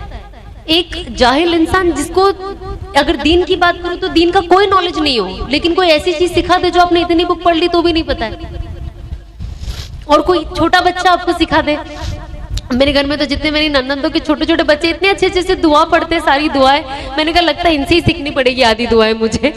तो यू नो इनको देखकर इतना अच्छा लगता है कि जब मैं इनको देखती हूँ ना मेरे घर में यू नो बच्चों को, तो मैं अपना फ्यूचर देखती हूँ उसमें कहीं ना कहीं कि when I have kids this is what I want to see, like यही मेरा प्रेजेंट है और यही मेरा फ्यूचर है, और इसी चीज से मुझे मोहब्बत है, और मैं चाहती हूँ मेरी आने वाली नस्ल भी इसी चीज से मोहब्बत करे, क्योंकि इसी में उनकी कामयाबी होगी। एंड उसके लिए मुझे ग्राउंड अभी बनाना जरूरी है, मुझे खुद स्ट्रांग रहना जरूरी है। मैंने लास्ट ईयर रमजान में चांद रात में नियत की, अब सब बंद, ओके, एंड दोस्तों को बताया नहीं था कि मेरी लाइफ में कितने चेंजेस आ रहे हैं, तो बेचारे तो कुछ तो आधे शौक से ही मर गए और कुछ अभी भी डाइजेस्ट नहीं कर पा रहे, और कुछ लोग मुझे देख के बोलते हैं हमको यकीन नहीं हो रहा तू वही लड़की है। मैंने कहा अल्लाह का शुक्र है। तो जब शुरुआत हुई चांद रात से टीवी देखने का, मुझे याद है चांद रात थी और मगरिब की अजान हो गई, मैं एक वेब सीरीज देख रही थी, उसका एक ही एपिसोड बचा था, वो सीजन खत्म होने वाला था। एंड मैंने अनस को फोन पे बोला देखो चांद तो दिख गया है, मैं नमाज भी पढ़ ली हूँ, मेरी नियत तो कि मैं एक एपिसोड देख लूँ प्लीज, ताकि मेरे दिल में ये नहीं रहे कि फाइनल हुआ क्या था क्लाइमेक्स में। तो Anas is like, Anas knew कि इसके बाद I am going to change, and वो इंसान जिसके ऊपर काम करता समझ जाता है कि। तो आई स्टिल रिमेम्बर कि मैंने मगरिब की नमाज पढ़ी थी, चांद रात की रमजान शुरू हो रहे थे, और उसके बाद मैंने फटाफट एक एपिसोड वो सीजन का देख लिया था, सीजन 2 का, फिर वो सीजन खत्म, मैंने कहा हाँ हो गया। उसके बाद से जब मैंने टीवी पैक करी, आज तक वो टीवी नहीं खुली है। माशाल्लाह से मेरी मम्मी को भी टीवी सीरियल देखने की आदत हो गई। अब हम क्या सोचते हैं ना, एक्चुअली मैं आपको बताती हूँ मसला क्या है। जब मम्मी लोग देखते हैं ना, हम कहते हैं अरे बेचारे इतने बुढ़े बुजुर्ग यार किधर जाते तो है नहीं, घर पे ही तो रहते, देख लेने तो ना सीरियल, क्या जाता है। ये आज बहुत लोगों का सोच हो चुका है, क्योंकि ये मेरा भी सोच था। मैं तो अपनी सोच ही बताती हूँ कि मैं क्या सोचती थी। अरे बेचारे मेरी मम्मी इतने माजूर है, इतने उल्टे, कहाँ जाते बाहर, तो लोग घूमने फिरने जाते, एक जगह बैठ के एक सास बहू का तो सीरियल देख रहे, कौन सा डांस गाना देख रहे। पर वही चीज उनको मिसलीड करती है, मुझे मिसलीड करती है। उनका नमाज का वक्त लेट होता है, कुरान शरीफ पढ़ने का उनके पास टाइम नहीं है, क्योंकि उनको सीरियल देखने से फुर्सत नहीं है। इसके दूसरे एपिसोड में क्या हो रहा है, उसके दूसरे एपिसोड में क्या हो रहा है। तो आई रियलाइज कि सबसे बड़ा फितना तो ये टीवी ही है। तो सबसे पहले तो मैंने टीवी का ही पैकअप करा दिया मेरे घर से, लेकिन अब बेचारी टीवी खराब ना हो जाए तो उसमें हम लोग यू नो हफ्ते में एक बार यूट्यूब कनेक्ट करके नात लगा देते, बयान लगा देते। मैंने कहा टीवी चालू रखना है, कुछ काम में तो है बेचारी। जब इसने देखो गाना ही गाया और सीरियल के एटलीस्ट बेचारी कुछ नात वात सुना दे हमें, अभी कुछ बयान सुना दे, इससे भी थोड़ा हलाल का काम करा ही लेते हैं।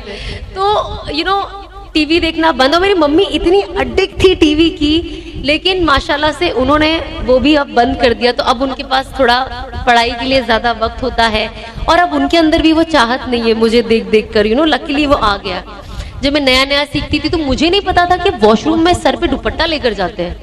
एंड आई वाज लाइक, मुझे अनस ने बताया कि ऐसे ऐसे होता है। मैं दुआ पढ़ के जाती थी, वो मैंने बहुत पहले सीख लिया था। वॉशरूम में जाने की दुआ बहुत पहले, मतलब 3 साल पहले। तो मैंने वॉशरूम की बाहर ही दुआ लिख दी थी, क्योंकि बाय हार्ट नहीं हुआ था ना। तो मैं जो भी दुआ होती है ना, आईने में देखने की दुआ, वॉशरूम में जाने की दुआ, जो सीखना होता है मैं उधर ही लिख के रख देती हूँ, ताकि जब मेरी नजर पड़े तो पहले दुआ पढ़ूं फिर वो करूँ। तो मैंने ऐसे आईने में देखने की दुआ लिख दी, वॉशरूम में जाने की दुआ लिख दी, एंड मैं पढ़ के जाती थी। पर सर पे दुपट्टा लेना इसका नॉलेज ही नहीं।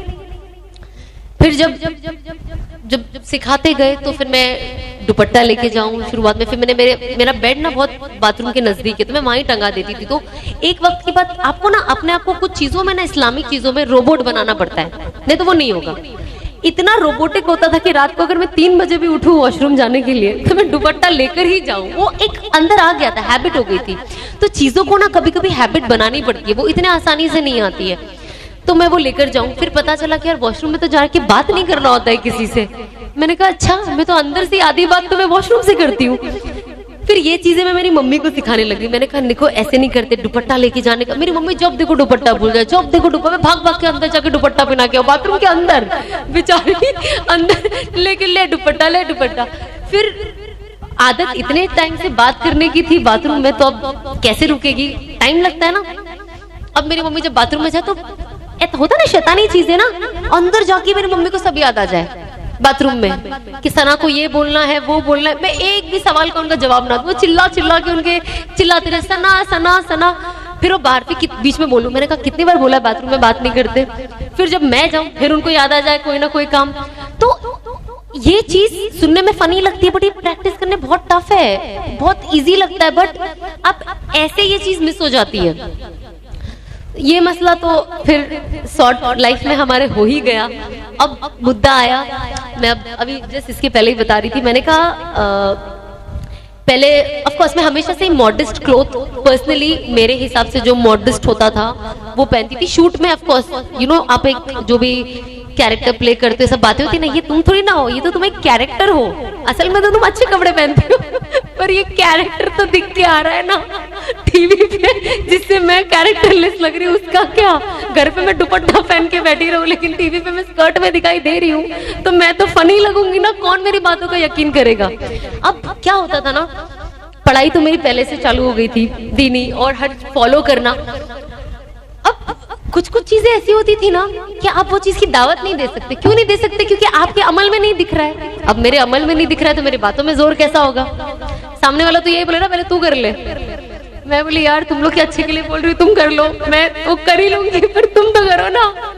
क्योंकि मुझे कोई भी चीज पता चले ना हदीस के बारे में, कोई भी अच्छी चीज, छोटे छोटे अमल होते हैं, तो मैंने कहा, मैं सोचती थी कि हमेशा मैं उसे फॉरवर्ड कर दूं। पर आई थिंक ये भी एक चीज थी जो मुझे 2019 में बहुत परेशान करती थी कि मुझे कुछ चीज डालनी होती थी, मुझे लगता था ये मैं पर्सनली कर रही हूँ, लेकिन मैं ये नहीं बोल पा रही हूँ क्योंकि मेरा जाहिर अभी बराबर नहीं है। लेकिन प्रॉब्लम ये है कि ये करके शायद हाइपोथेटिकली शायद मेरी मगफिरत हो जाए, पर सामने वाले को ये पता नहीं ना कि मैं ये अमल भी कर रही हूँ, और वो जो मुझे देख रहा है, जो मैं हूं नहीं, वो कर रहा है, लेकिन जो मैं हूं वो नहीं कर रहा है। तो मैं तो मुनाफिक हो गई ना, कि मैं अपने आप को कोशिश कर रही हूँ जन्नत की तरफ लेके जाने के लिए, लेकिन सामने वाले को जहन्नम में लेके जा रही हूँ। क्योंकि मैं ये नहीं डाल सकती, क्योंकि सामने वाले को लगेगा कि यार ये खुद तो वैसा नहीं करती है। अब ये तो लाइफ में सबसे टफ डिसीजन होता है ना, जब आप चाहते हो कि आप कुछ शेयर करो इस्लामिक बातें, पर आप नहीं कर सकते हो। इससे ज्यादा टफ लाइफ में कुछ नहीं है मेरे लिए। अभी भी कुछ चीजें मुझे शेयर करने नहीं होती, मेरे पे चढ़ जाएंगे ये सब। मैंने कहा छोड़ दो, इनको समझने दो अपने आप।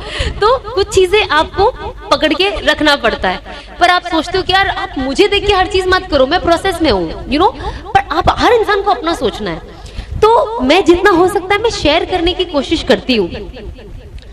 तो फिर जब जैसे जैसे आया, मैं अभी इनको बता रही थी असफिया आपा को कि हिजाब तो हमेशा से ही मुझे लेना था। मुझे हमेशा लगता था हिजाब वाली लड़कियां कितनी क्यूट लगती है। एंड जब मैंने ना मुस्तकिल 2 बयान सुने एक 2-3 दिन में, एक मौलाना तो बहुत रो रो के बयान करते हैं, हमारे इंडिया के नहीं है पर वो इतना रो के बयान करते, जब भी मैं उनको देखती हूँ मैं इतना रोती हूँ, मुझे लगता है उनसे ज्यादा तो मैं रोती हूँ।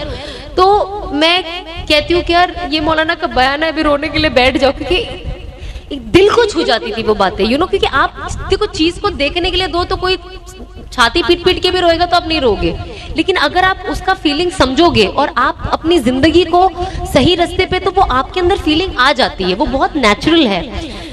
तो मैं उनको बहुत देखती थी, क्योंकि जब आपको दीन करेक्ट करना हो ना तो लॉजिक के साथ ना इमोशंस की बहुत ज्यादा जरूरत होती है। सिर्फ लॉजिक से आप अपना दीन स्ट्रांग नहीं कर सकते, उसके लिए इमोशन और फीलिंग होना जरूरी है।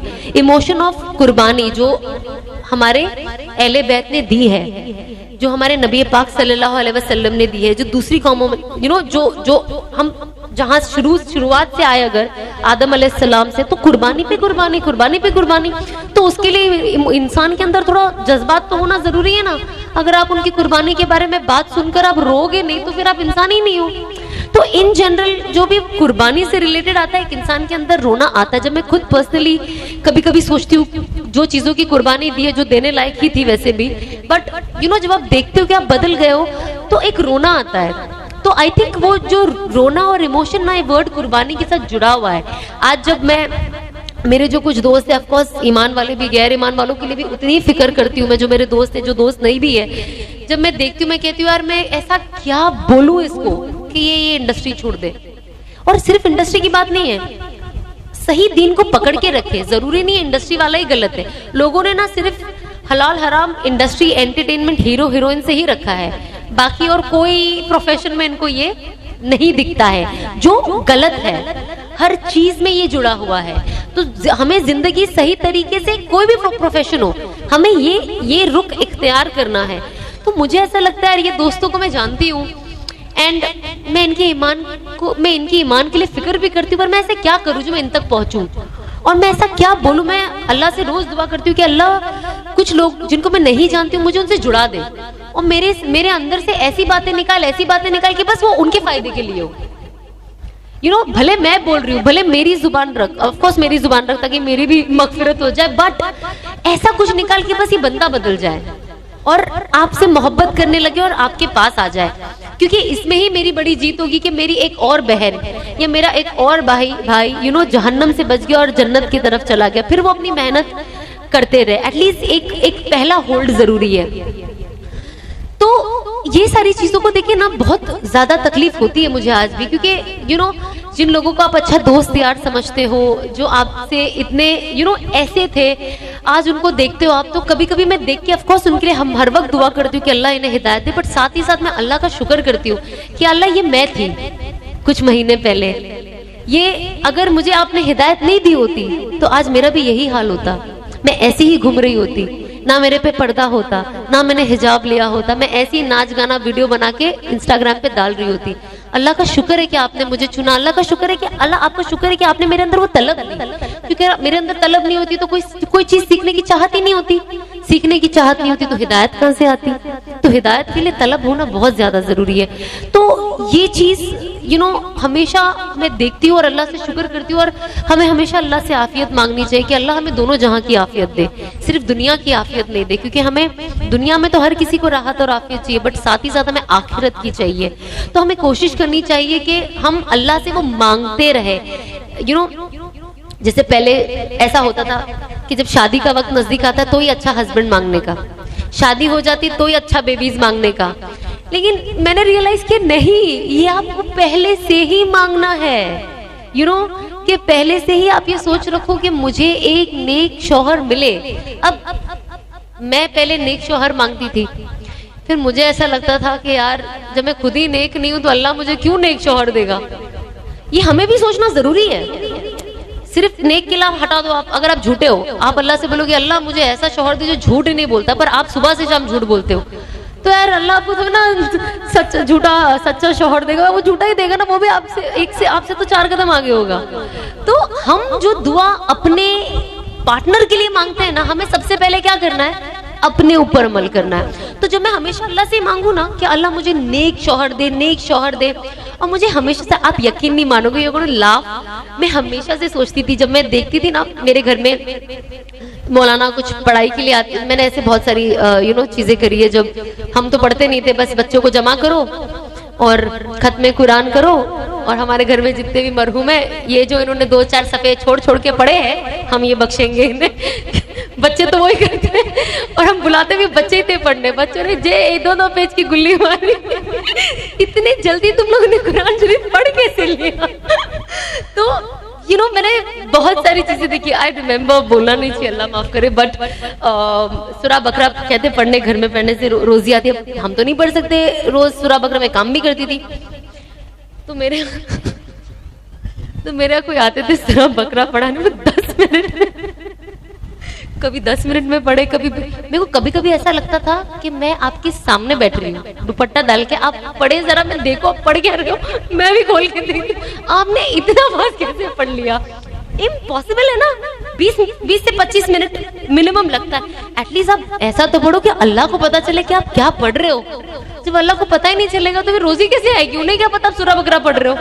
ले ट्रेन, फास्ट ट्रेन, उससे भी फास्ट। तो मैंने बोला यार ये तो बहुत ही, ये चीज भी नहीं चलने वाली है। तो आगे आगे जैसे जैसे आपका दिमाग, जब इंसान, अल्लाह जब दिमाग खोलता है ना, जब आपका सेल खोलता है ना, तो एक डब्बा जब खुलता है ना, फटफट आसपास के सब खुल, आपको सब लॉजिकल लगने लगता है। एंड आई वाज लाइक, जब मैं खुद पढ़ सकती हूँ इतनी सारी चीजें, तो मैं क्यों? तो मुझे ना शुरुआत से ना बड़ा, इन लोगों को जब मैं देखती थी ना, तो मुझे ऐसा लगता था वाह मौलाना, मतलब अल्लाह ने कितना इल्म दिया है ना इन्हें, मतलब क्या पूरा आलिम है, पूरा कुरान पाक बायहाट याद है। हमको तो एक सूरा भी याद नहीं हो रहा है, उनको पूरा कुरान शरीफ याद है, ऊपर से तर्जुमा भी याद है, इतनी हदीसें याद है। और मैं इतने उलमा को सुनती भी थी, एंड मैं अल्लाह से कहती थी अल्लाह मुझे ऐसे ही एक शौहर दे दे। मतलब जब मैं आज सोचती हूँ मुझे ऐसा लगता है अल्लाह ने कैसे कबूल किया वो, है ना। मतलब आप लोग भी ऐसी दुआ मांगे, ठीक है। तो मैंने, जब मेरी पुरानी जिंदगी का अगर आप सोचोगे तो कौन सोच सकता है कि जैसी मेरी लाइफस्टाइल थी कि मुझे कोई इतना बड़ा इंसान मिल सकता है जिसके सीने में कुरान है। मतलब आज मैं सोचती हूँ, अगर मैं सिर्फ अपने बारे में सोचूं तो मुझे लगता है मुझसे खुशनसीब कोई हो ही नहीं सकता है। क्योंकि अगर मैं अपनी जिंदगी देखूं तो मैंने कहा अल्लाह मैं, आपने इतना नेक बंदा मुझे दे दिया, कैसे? तो जब मैं ये दुआ करूँ ना पहले कि मुझे नेक दो, तो मैंने सोचा कि देखो नेक अगर चाहिए तो उसके लिए हमें नेक बनना जरूरी है। क्योंकि जब हम नेक बनेंगे और हम अच्छे और सच्चे बनेंगे तो 10 लोग अगर मेरी बुराई भी करें, लेकिन जो अच्छा जहन वाला इंसान होगा ना, वो समझ जाएगा नहीं यार ये लड़की अच्छी है, तो मैं कोशिश करूं कि मैं अच्छे अमल करूं। क्योंकि जब अच्छा अमल इंसान करता है और अच्छी सोच रखता है ना, अल्लाह उसके चेहरे को नूर से भर देता है, और वो नूर दिखाई देता है लोगों को, और सही लोगों को तो ज्यादा ही दिखता है। तो मैंने सोचा कि अब मैं अपने ऊपर काम करना शुरू कर दिया। अब यकीन नहीं मानोगे, पिछले 2-3 साल से मैं अपने ऊपर ही काम कर रही थी कि मैं और अच्छी, पर मैं बहुत वेस्ट हो जा रही थी। चॉइसेस मेरी लाइफ में इतने गलत होते थे कि मुझे ऐसा लगता था यार ये मैं इतना अच्छा बन के मैं कहाँ वेस्ट कर रही हूँ अपने आप को। तो मुझे ऐसा था कि अल्लाह ने माशाल्लाह से सलाहियत भी दी है, दिमाग के मेरे डब्बे भी खुल रहे हैं, थोड़ा चीजें समझ में भी आ रही है, दिमाग के साथ दिल में उतर रही है, जज्बात भी आ रहे हैं, लेकिन मैं इसे बर्बाद कर रही हूँ।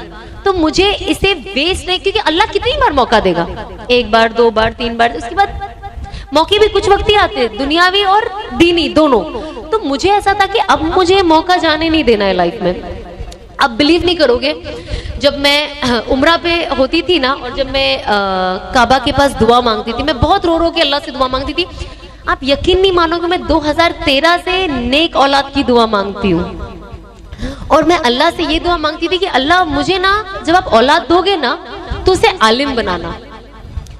आज जब मैं सोचती हूँ, हम कहते हैं ना, इसीलिए अल्लाह से कभी भी डिसअपॉइंट मत होना कि यार मैं इतने टाइम से दुआ मांग रही हूँ, मेरी दुआ बात करेंगे प्लीज कि कि अल्लाह से हम कहते ना, मैं 10 साल से, बहुत लोग होते ना कहते हम औलाद मांग रहे, 10 साल से मांग रहे, अभी तक नहीं हुआ, अरे मैं अल्लाह से कब से काम के लिए मांग रही हूँ। मैं कहती हूँ बिल्कुल नाराज। मतलब जब मैं 2013 में हलाल मांग सकती हूँ, नेक शौहर मांग सकती हूँ, आलिम मांग सकती, मेरी चॉइसेस भी आप देखिए ना, बच्चा जो, अब हस्बैंड तो मिला नहीं है, बच्चा भी आलिम चाहिए मुझे। मैं इतना सब 2013 में मांग रही हूँ, मुझे अल्लाह ने दिया ना 2020 में। 7 साल लगे ना, कितना 7 साल हो गए ना, 7 से 8 साल लगे, पर मिला। तो जब आप अल्लाह से अच्छा गुमान रखते हो, यकीन रखते हो, और दुआ, अगर मैं किसी नॉर्मल इंसान को बोलती ना कि मैं ये दुआ मांग रही हूँ, तो सामने वाला सोचता है पागल हो गई है, इसको देखो ये नाच गाना करती है, इसे कौन नेक लड़का देगा, वो भी हाफिज कुरान, कौन इसके बच्चे कैसे आलिम हो गए, ये तो गाना सुनते रहती है, डांस करते रहती है, कहाँ से हो गए। पर आज अल्लाह ने उसको हस्बैंड दे के पॉसिबिलिटी दे दिया कि इंशाअल्लाह अल्लाह ने चाहा तो मेरे बच्चे आलिम बनेंगे, क्यों नहीं बनेंगे, इंशाअल्लाह। प्लीज इंशाअल्लाह आमीन सब जो है सब बोल दीजिए मेरे लिए। तो एक अंदर ना एक पॉजिटिविटी आती है। मैंने अपनी लाइफ में इतनी चीजें चेंज होते हुए देखी है, मतलब कहते हैं ना मैजिक, वो मैंने देखा है, और आई एम श्योर आप सबके लाइफ में होता होगा। हम सब ना सिर्फ उसको नोटिस करना भूल जाते हैं कभी कभी कि अरे हाँ हमने तो ये मांगा था, हमने तो ये सोचा था, आज वो जाके हुआ है। तो लाइफ में ना कुछ भी पॉसिबल है, कुछ भी। आप ये ना सोचे कि मैं कम हूँ, मैं ये कैसे करूंगी, कोई और हमसे बेहतर है, या मैं यहाँ पहुंच पाऊंगी या नहीं। और कोई होता ना, कहते यार मेरे बहुत लोगों को मिली, मेरे फ्रेंड्स लोग कुछ जो है, अरे हम तो इतने गुनाहगार है, अब हमको तो अल्लाह माफी नहीं देगा, अल्लाह तो हमको माफी नहीं देगा। ऐसी चीजें हमको कोशिश करना कि हम उन लोगों को मोटिवेट करें कि ऐसा कुछ नहीं है, अल्लाह तो किसी से भी काम ले सकता है, अल्लाह को किसी की जरूरत नहीं है। अल्लाह को कोई नाम की जरूरत नहीं है, अल्लाह किसी को भी इज्जत और नाम देकर उससे दीन का काम ले सकता है। किसने सोचा था अल्लाह आज मेरे से दीन का काम लेगा? मैं खुद नहीं सोच सकती। मैं तो आज भी कभी कभी अपने आप को आईने में देखती हूँ, मैं फिर अपने आप से बात करती हूँ, लेकिन पॉजिटिवली, कि अल्लाह आपने मेरे से ये काम ले लिया। मतलब मैं तो कोई लायक ही नहीं थी, और लोगों की नजर में भी नालायक थी, लेकिन आपने मेरे अंदर वो वैल्यू, आपने मुझे वो वैल्यू दिया, आपने मुझे इस लाइफ का कोई मीनिंग दिया, और मुझे लोगों तक पहुंचने का जरिया बनाया। तो अल्लाह कुछ भी कर सकता है। किसी, मैं हमेशा कहती हूँ कि अल्लाह अगर मुझ जैसे नाचने गाने वाले के साथ काम ले सकता है तो किसी से भी ले सकता है। अगर लोग अब नहीं समझे मुझे देखकर तो कभी नहीं समझ पाएंगे। तो हमें कोशिश करना चाहिए कि हम सबसे पहली बात है लोगों के लिए अच्छा गुमान रखें, क्योंकि कहते हैं ना पैसे से ज्यादा जो ज्यादा टफ वाला और जो सबसे गंदा वाला जो तकब्बुर होता है ना, वो दीन का होता है। इंसान का पैसे का तकब्बुर कम हो जाता है, लेकिन दीन का बहुत ज्यादा हो जाता है। मैं पर्दा करती हूँ, मैं नमाज पढ़ती हूँ, मैं तो इतने वजीफे पढ़ती हूँ, देखो इतनी की नमाजें कज़ा हो रही है। हमें कोशिश करनी चाहिए कि ये हम कभी, अल्लाह हमसे कभी भी छीन लेगा, तो हमें कभी भी बदगुमान नहीं होना है, हमें पॉजिटिव रहना है और इस्लाम को पॉजिटिवली फैलाना है, लोगों तक सही दीन लेकर जाना है, जो एक्चुअली हम तक सही लोगों के जरिए ही पहुंचा है। लेकिन हम इतने स्ट्रिक्ट हो गए हैं लोगों के साथ कि हम तो सीधा मतलब उनको खारिज ही कर देते, मतलब वो तो इस्लाम में ही नहीं है हमारे हिसाब से। तो हमें कोशिश करना है कि हम लोगों को जो असल साइड है ना दीन का, मोहब्बत का, और अगर हम चाहते हैं कि अल्लाह हमारे गुनाहों को माफ करे तो हमें भी माफ करने वाला बनना जरूरी है। अगर हम लोगों को माफ करेंगे तो अल्लाह हमारे गुनाहों को माफ करेगा। अगर आप कोई प्रॉब्लम भी होती है तो आप अल्लाह से नियत कर लो कि अल्लाह मतलब मुझे नहीं माफ करना है इस इंसान को, बहुत तकलीफ दे, लेकिन मैं आपको सिर्फ इस बंदे को सिर्फ इसलिए माफ कर रही हूँ ताकि मैं चाहती हूँ आप मेरी मगफिरत कर दे, आप मेरे गुनाहों की माफी कर दे। जब जब कयामत का दिन होगा तो आप ये नियत करके अल्लाह से मांगे कि अल्लाह मुझे मैंने जो भी अपनी लाइफ में किया मुझे माफ कर दे, मुझे माफ करने वाला बना।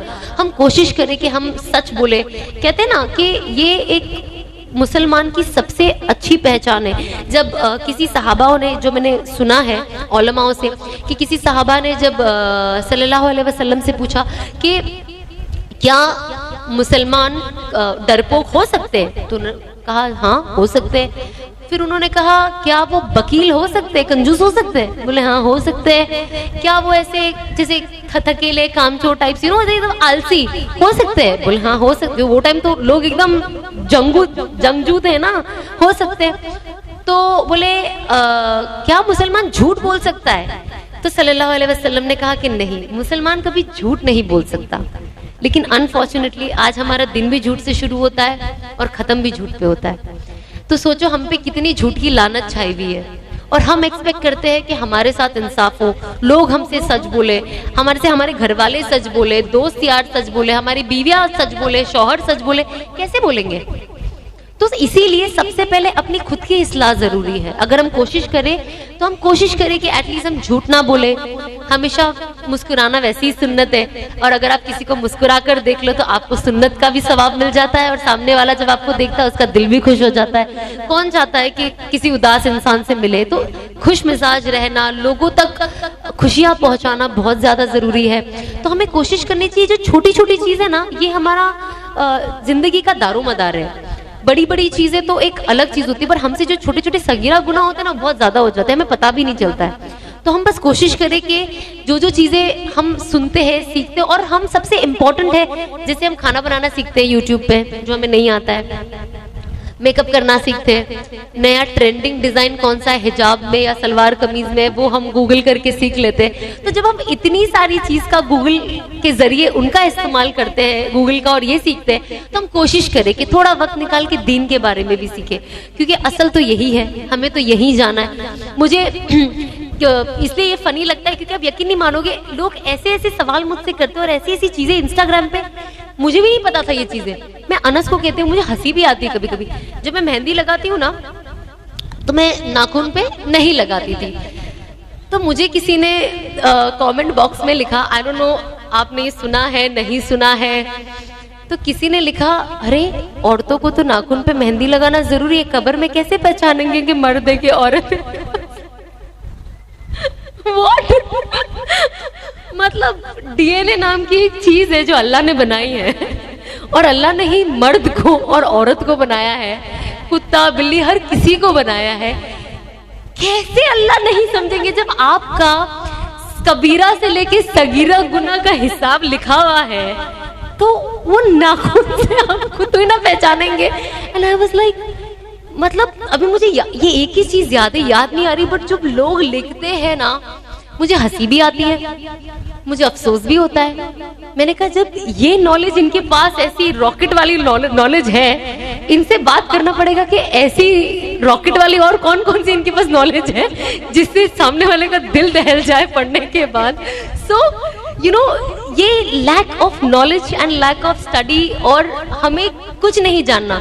हम इस एरिया में रहे हैं, यहाँ पे ये कल्चर है, ये ट्रेडिशन है, हर जगह का ट्रेडिशन कल्चर अलग है, ठीक है, बेशक ईमान वाले है। एग्जाम्पल, हम गुजरात में है तो हमारे यहाँ शादी होती है ना, तो ये होता है। हम बम्बई वाले, हमारे ये होता है। हम अगर सऊदी में, हमारा ये होता है। वो चक्कर में ना सब इतना खिचड़ी हो गया है कि असल जो पकड़ के रखना है ना, लोग वो भूल चुके हैं। आप बेशक अपना कल्चर ट्रेडिशन सब फॉलो करो, बाकी की फिजूल चीजें बंद करो ना। अब जब मेरा निकाह होने वाला था, अब हम भी गैरों को तो छोड़ दो, जब मुसलमानों को देखते थे हल्दी, डांस, नगाड़े, ढोल ले, ये तो मेरा भी ऐसा था, हल्दी होगी मेरी भी, येलो सब पहनेंगे, ये सब, ये इंस्टाग्राम देखिए, आधा दिमाग तो इंस्टाग्राम ने खराब कर दिया, ठीक है। तो मैं अब ये सब देखती ही नहीं हूँ। तो ये ऐसा होगा वैसा होगा, ढोल रखेंगे, बारात रास्ते पे ले, लड़कियां नाचते नाचते जा रही है बारात लेके अपने भाई की, और ये सब मुझे नॉर्मल लगता था। मुझे बाद में लगा क्या बेहूदगी है ये सारी चीजें। तो जब मैं जब चीजें तब्दील होने लगी, आई स्टिल रिमेम्बर, मेरे घर में मेरे दोस्त, जब कोरोना था ना, तो हम सब एक दूसरे से बिल्कुल नहीं मिलते थे। मैंने कहा यही सही मौका है किसी से भी नहीं मिलने का, और इसको कंटिन्यू करने का, ये लेगेसी को।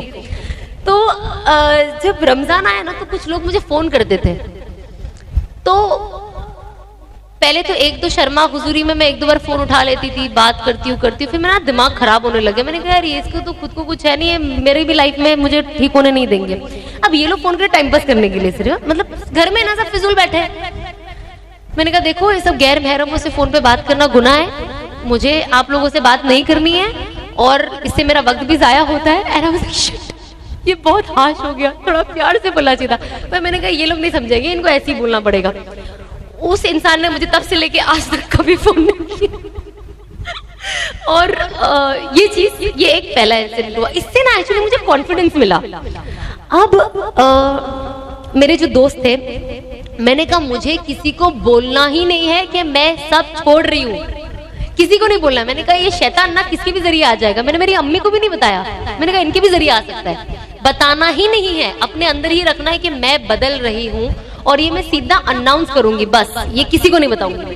सिर्फ अनस से शेयर करती थी मैं। तो जब हम लोग शुरू हुई ना, तो मेरे दोस्त लोग, अरे आ जाओ मिलते हैं, कितना टाइम हो गया, अभी सब आ रहे हैं, ये वो। मैंने कहा यार ये तो पीछे ही पड़ गए अब।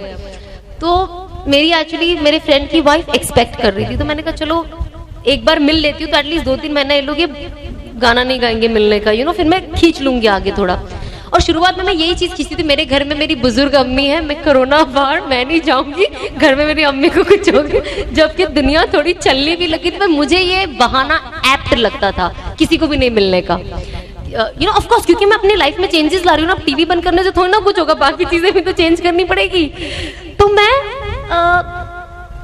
मेरे दोस्तों उसको मिलने गई, तो मेरा एक दोस्त था, उसने बोला और ऐसे करके हाथ, तो मैं ऐसे हो गई, बोले ओ कोरोना कोरोना। मैंने कहा हाँ कोरोना कोरोना। मेरे को बताना ही नहीं है कि आज के बाद तो मुझको उंगली भी नहीं लगा पाएगा।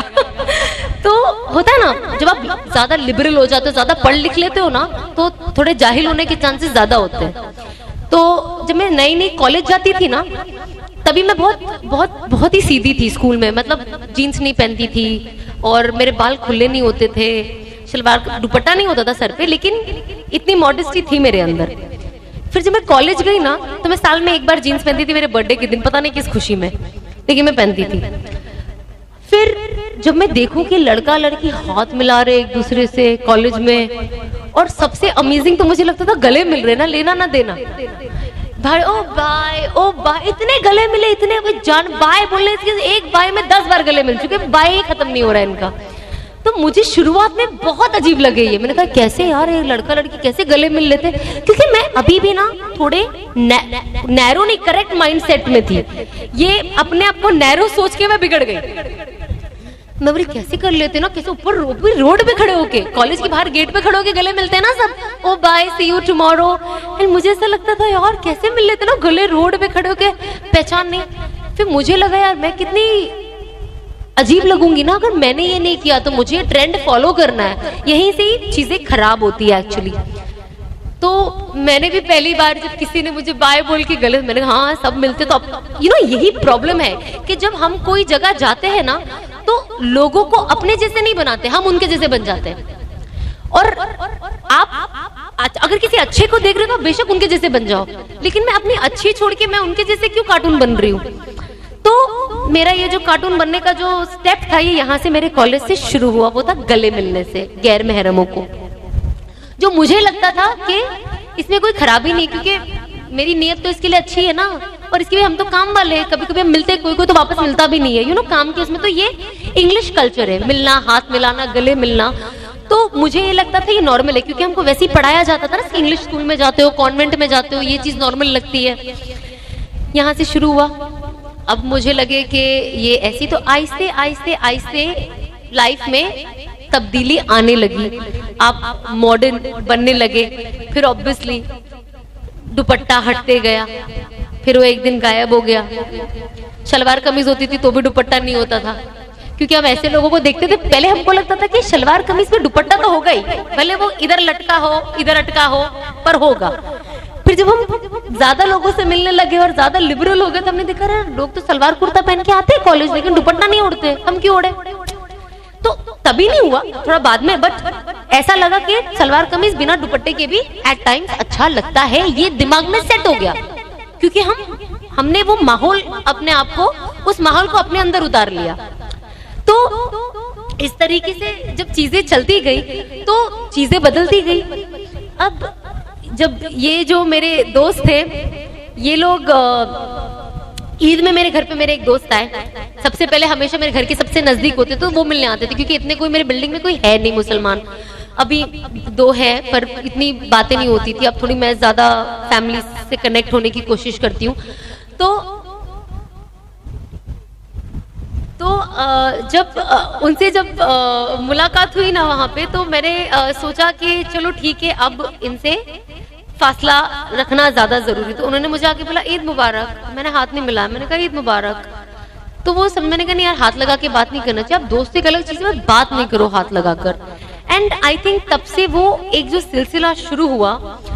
फिर आया तीसरा मेरा बर्थडे, उसमें मेरे मुश्किल से 3 से 4 मेरे दोस्त बेस्ट फ्रेंड्स थे, तो मुझे इन तक मैसेज पहुंचाना बहुत जरूरी था, और इनको तो पता ही चल जाता। तो जब ये लोग आए, मैंने कहा यार अब ये केक भी काटना पड़ेगा फिजूल में मुझे। तो मैंने कहा मैं इनको क्या बोलूं, मैंने कहा चलो कर लो, ये आखिरी है, इसके बाद तो अगले साल से मैं दिखना भी नहीं हूं तुम्हें। तो ये लोग केक लाए। अब मेरे घर में एक स्पीकर होता था जहाँ पे वो घिसा पिटा तुम जियो हजारों साल ये मेरी है आरज़ू हैप्पी बर्थडे टू यू, ये चलता था। तो मेरे दोस्त ने जैसे वो स्पीकर लगाया, मैंने इतने जोर से चिल्लाया कि उसे डर के उसका फोन गिर गया। मैंने कहा ये नहीं करना, बिल्कुल म्यूजिक नहीं लगाना, और मैं पूरा दुपट्टा उपट्टा लेके बाहर आई थी। फिर वो लोग मेरे बाजू में खड़े हुए, वो लोग बोले हैप्पी बर्थडे गा सकते, मेरे ताली बजा सकते। मैंने कहा ठीक है, बिकॉज यू नो मैं उनको इतना स्ट्रिक्ट रिलीजन नहीं दिखाना चाहती थी ना। I was like you know eventually दिल सी बर्थडे तो साल में एक बार आता है ना, वो लंबा गैप है अभी अगले बर्थडे के लिए, तो देख लेंगे। तो इस तरीके से जब चीजें चेंज हुई ना, तो मेरे अंदर कॉन्फिडेंस आने लग गया कि यार ये तो मैं कर सकती हूँ। मुझे फिजूल में ऐसा लगा कि यार मैं नहीं करूंगी तो क्या होगा। तो जब ये चीजें चेंज होने लगी और जब मेरे दोस्तों तक ये पैगाम पहुंचा, तो जो लोगों को लगता है कि यार मैं कितनी ऑर्थोडॉक्स लगूंगी, मैं कितनी पिछड़ी गांव के जमाने की लगूंगी, इनफैक्ट मेरा रिस्पेक्ट और बढ़ गया। लोग अब जब मेरे दोस्त मुझे मिलते हैं तो वो पहले दूर से ऐसे करते हैं और अनस से गले मिलते हैं। तो मुझे आज वो देखकर खुशी होती है कि look at the journey from nothing to so much to again back to something which is so basic for इस्लाम।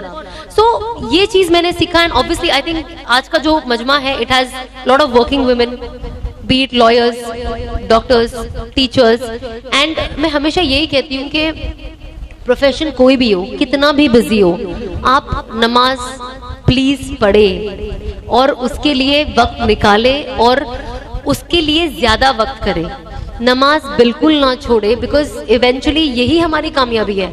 जब मेरा क्लिनिक मैं क्लिनिक में जब मैं काम करती हूँ ना, मेरा खुद का क्लिनिक है, मैं काम क्या करती हूँ ऑफ कोर्स, तो जब हमारे पास क्लाइंट्स आते हैं ना, तो अजान होती है ना, तो ऐसा लगता है यार अभी शुरुआत की बात कर रही हूँ, नमाज पढ़ना है लेकिन एंड तक खींच के लेके जाना है कि पहले ये कर ले, पहले पैसे आ जाए, रोजी रोजी रोजी, हम सिर्फ रोजी रोजी दिमाग में चढ़ा है, लेकिन बरकत ही नहीं होने वाली ना रोजी में, क्योंकि रोजी देने वाला तो आपको बुला रहा है, आप जा ही नहीं रहे हो, कितना वक्त हो गया है। और वो चक्कर में कभी कभी कज़ा हो जाती थी क्योंकि क्लाइंट बेफिजूल। फिर अल्लाह मियां ना, जब आप ज्यादा लंबा करते हो ना, तो अल्लाह देखना कहीं ना आपका वो नमाज कज़ा ही कर देते हैं, तो वो कज़ा हो जाती है। तो जब वो कज़ा हो गई ना, तो मुझे ऐसा लगता था, तो मेरी हर चीज ना रोटेट होती थी और बीच में घुस घुस के फटाफट नमाज पढ़ लेती थी। फिर जब मेरे अंदर चेंजेस आए ना, तो मैंने मेरे क्लिनिक में बहुत क्लियर कर दिया कि अब जो भी क्लाइंट है, नमाज के टाइम पे अपॉइंटमेंट ही नहीं देना, और अगर क्लाइंट है तो क्लाइंट बैठेगा। अगर अल्लाह ने रोजी लिखी है कि इसके जेब के पैसे मेरे घर आने हैं, ये आएंगे, रुकेगी, कहीं नहीं जाएगी। और अब मेरे ऑफिस में जो काम होता है ना, वो नमाज को देखकर प्लान होता है कि अगर 5:20 की अजान है तो 5:20 को हम कोई क्लाइंट, 5 से 5:30 का कोई क्लाइंट होता नहीं, अगर होता है तो पहले, और अगर अजान हो जाती है तो उसको बोलते 5 मिनट बैठो। मेरे जो क्लाइंट, जो ऑफकोर्स जो लड़कियां मेरे यहाँ काम करती है मुस्लिम घराने से ही है, ऑफकोर्स वो हिजाब सिर्फ घर से ऑफिस आने तक कर, बड़ा इनका भी अलग ही टाइप का हिजाब होता है, जो किधर होता है और किधर नहीं होता है। घर से मोहल्ले वाले देखेंगे तो हिजाब होता है, यहाँ से मोहल्ले वाले देखेंगे तो हिजाब होता है, बीच में चौपाटी जुहू किधर हिजाब नहीं होता है, ठीक है। शादियों में हिजाब नहीं होता है, जिनके बाल आपको पूरे साल ढके हुए दिखेंगे, शादियों में आप उनको बाल लहराते हुए आराम से देख लोगे। तो ये जब मैंने हिजाब लिया तो मुझे लगा ये क्या, ये तो हिजाब की मतलब गलत है ना, ये आप फेस नहीं ढाको, एक समझ में। जब आपने हिजाब पहन लिया है तो आप ऑप्शनल कैसे हो सकते हो, आप बाल कैसे कभी भी खोल के आप घूम रहे हो। तो मुझे ना बहुत अजीब लगते थे। अब क्योंकि मैं इसमें इतनी नहीं थी, तो ये लोग मेरे ऑफिस में काम करे और मैंने पैंट, जिससे पैंट होता था और लॉन्ग शर्ट होता था, हिजाब नहीं पहने। हिजाब वाला कैसा होता है, सामने से बोले कि मैं, और मैं कभी किसी को मना नहीं करती थी पहले भी कि हिजाब पहनो, नो प्रॉब्लम, नमाज पढ़ो, कोई प्रॉब्लम नहीं है, लेकिन यही नहीं पहनते थे। बल्कि ये लोग तो नमाज के लिए भी मेरे से टाइम नहीं मांगते थे, पर क्योंकि मैं पढ़ती थी ऑफिस में तो ये लोग भी पढ़ते थे। अब तो मेरी जो दोनों लड़कियां, मैंने क्योंकि वो पहनते ही है तो ऑफ कोर्स स्कार्फ कंपलसरी, तो अल्हम्दुलिल्लाह दोनों लड़कियां मेरी लॉन्ग ड्रेस पहनती है, उसके अंदर देखना होता है कि ये नहीं स्कार्फ पहनते। आप आए थे तो आपने देखा था, नमाज हो जाए, अगर दोनों में से कोई भी लड़कियां नमाज नहीं पढ़ती है तो उनकी बैंड बजा देती हूँ मैं। तो उनको मतलब उनको ऐसा, देखो कोई काम करते हैं उनको लगता है क्लाइंट ना चले जाए, तो मैं अपनी लड़कियों को बोलती क्लाइंट चले जाएगा कोई फर्क नहीं है, नमाज आप पढ़ो, क्योंकि आपके नमाज से भी तो बरकत आनी है ना। तो लाइफ में चेंजेस ऐसे आते हैं। और जब आप, और मैं हमेशा उनको कहती हूँ, कभी कभी नमाज के लिए लेट हो जाते हैं, मैं कहती हूँ यार तुमको खुश नसीब हो तुम लोग के ऐसी जगह काम कर रहे हो जो तुम्हारी आखिरत के लिए सोच रहा है। क्योंकि लोग, क्लाइंट आ जाए, पैसा आ जाए तो थोड़ा ना बोलेगा भाई क्लाइंट को छोड़ दे, तू नमाज पढ़, तू बाद में भी पढ़ ले। क्योंकि हमारी तो मेंटालिटी है ना, हम कज़ा भी पढ़ सकते हैं, पढ़े तो सही, नमाज तो पढ़ना ही है, लेट भी पढ़ ले, पढ़े तो सही। तो ये मेंटालिटी चेंज करना बहुत ज्यादा जरूरी। और ये लोग यंग जनरेशन है जो आज मेरे पास है, तो कहीं ना कहीं मुझे लगता है ये लोग मेरी रिस्पॉन्सिबिलिटी है। एंड आज उनके ही पेरेंट्स कहते हैं कि बिकॉज ये सना के साथ है हमें टेंशन लेने की जरूरत नहीं है। आज उनके पेरेंट्स मुझे कहते हैं क्योंकि ये सना के साथ है, ये पहले से बेटर हो गई है, नमाज की पाबंद हो गई है। अब ये खुद घर में, ये बच्चियां घर में अपनी बहनों को नमाज का पाबंद करती है। जो थोड़े से यहाँ वहाँ अजीब अजीब रिवायतें भी जो लोग करते थे वो भी बंद हो गया अल्हम्दुलिल्लाह। तो आई थिंक ये सारी चीजें ना बहुत मैटर करती है। तो हमें कोशिश करनी चाहिए कि हम कोई भी फील्ड में हो, सबसे पहले नमाज को अपना इम्पोर्टेंस दे, और ऑफ कोर्स अपने अखलाक को इम्पोर्टेंस दे। और हम जो है ना एज एन इंडिविजुअल, यहाँ पे जितने भी लोग हैं, हम इस्लाम के रिप्रेजेंटेटिव हैं। हमें देखकर इस्लाम क्या है लोग हमें देखते हैं। तो हम कोशिश करें कि हम जितना हो सके उसे उतना खूबसूरत तरीके से बताएं, ताकि जो लोग न्यूज में जो भी सुनते हैं उन्हें ये ना लगे कि ये इस्लाम है, क्योंकि वो तो इस्लाम है ही नहीं। हम जब खुद भी तो सुनते हैं, हम कहते हैं ना ये थोड़ी ना, बट मानते ही नहीं है लोग। तो उसके लिए क्या करना होगा कि हम जैसे इतने बड़े मजमे को सही तरीके से इस्लाम को पोर्ट्रे करना होगा, ताकि लोग समझे कि असल इस्लाम क्या है। और बस हम कोशिश करें कि आज जो ये मजमा जमा हुआ है बेशक अल्लाह की रजा के लिए हुआ है, बस हम अल्लाह से दुआ करें कि जो भी बातें हुई है हमारे अंदर बैठ जाए। और मैं एनी विच वेज मैं खुद भी सीख रही हूँ, तो मैं जो सीख रही हूँ वो आपसे फॉरवर्ड आपको बताती हूँ, मेरे एक्सपीरियंसेस। अगर मुझसे कोई गलती हो गई होगी तो मुझे माफ़ कर देना। और बस अल्लाह बस हमें दीन और दुनिया दोनों की कामयाबी दे, और हमारे दिलों में ऐसे ही मोहब्बत बाकी रखे। और हम सब से हमारे आने वाली नस्लों से भी, क़यामत तक की जो हमारी नस्लें रहेगी उनसे दीन का काम करे। बस हमको यही दुआ करना चाहिए। बस अल्लाह हमारे आगे जो हमारे बच्चे हैं उन्हें भी दीन की दावत में लगाए और दुनिया भी दे। तो बस हम कोशिश करें कि हम जितने अच्छा हो सके अच्छा बने, खुद के लिए भी खैर हो, दूसरों के लिए भी खैर हो। और हम जहाँ काम करते हैं काम को इबादत समझ के करें, अमानत में खयानत ना करे, खुश रहे और लोगों के लिए खैर बने। बस अस्सलाम वालेकुम।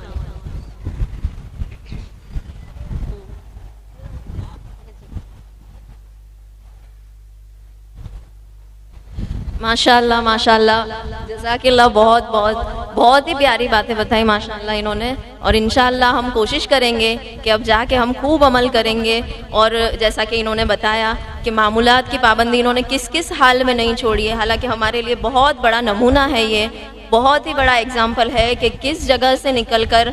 एक तो सबसे बड़ी चीज़ तो एक अल्लाह से यकीन, कि हमारा इतना यकीन अल्लाह से पैदा होगा इनको देखकर सिर्फ, कि जब हमने फर्स्ट टाइम इनके बारे में सुना था तो हम आंसू नहीं रोक पा रहे थे कि मतलब अल्लाह की ऐसी कुदरत है। हमारे पास है मिसालें, जो जुनैद जमशेद थे, उनके लिए एक मर्द के लिए आसानियाँ होती है कहीं ना कहीं, लेकिन एक औरत के लिए उस जगह से निकल कर और माशाल्लाह फिर एक आलिम का मिलना, तो ये कितनी बड़ी बात है और कितनी बड़ी अल्लाह की नेमत है कि हमें इससे पता चलता है कि हमारा अल्लाह कितना गफूर रहीम है। आज हम ये माहौल में रहते हैं फिर भी हमको इस तरह का यकीन नहीं जो आज अल्लाह ने इनके अंदर पैदा कर दिया है, जो हमको इनकी बात सुन के आज पता चला। बस अल्लाह इनको हमें ये दुआ करनी है, अब इनको हमें हमारी हर दुआओं में याद कर रखना है और मोहब्बत के साथ बिल्कुल के अल्लाह इनको खूब खूब इस्तिकामत दे, बिल्कुल मतलब आखिरी सांस ईमान के साथ और ईमान वाली और उसने खात्मा जो कहते हैं कि ईमान वाली मौत अल्लाह करता है। और साथ ही हमारे साथ है मयू भाई की वाइफ है मुस्कान मेमन, जो माँ चैरिटी ट्रस्टेबल और माँ डेवलपर्स के ओनर है। उनकी वाइफ है वो, ये माशाल्लाह नॉन मुस्लिम से मुस्लिम हुई है और इनको 13 साल हो गए माशाल्लाह माशाल्लाह। और ये अब इनके बारे में ये खुद कुछ बताना चाहेंगे और इस्लाम में आने के बाद, एक ईमान मिलने के बाद इनके अंदर क्या चेंजेस है और ये कितनी खुश हैं। इंशाल्लाह वो एक 10 मिनट का वक्त लेंगी और बताएंगे इंशाल्लाह।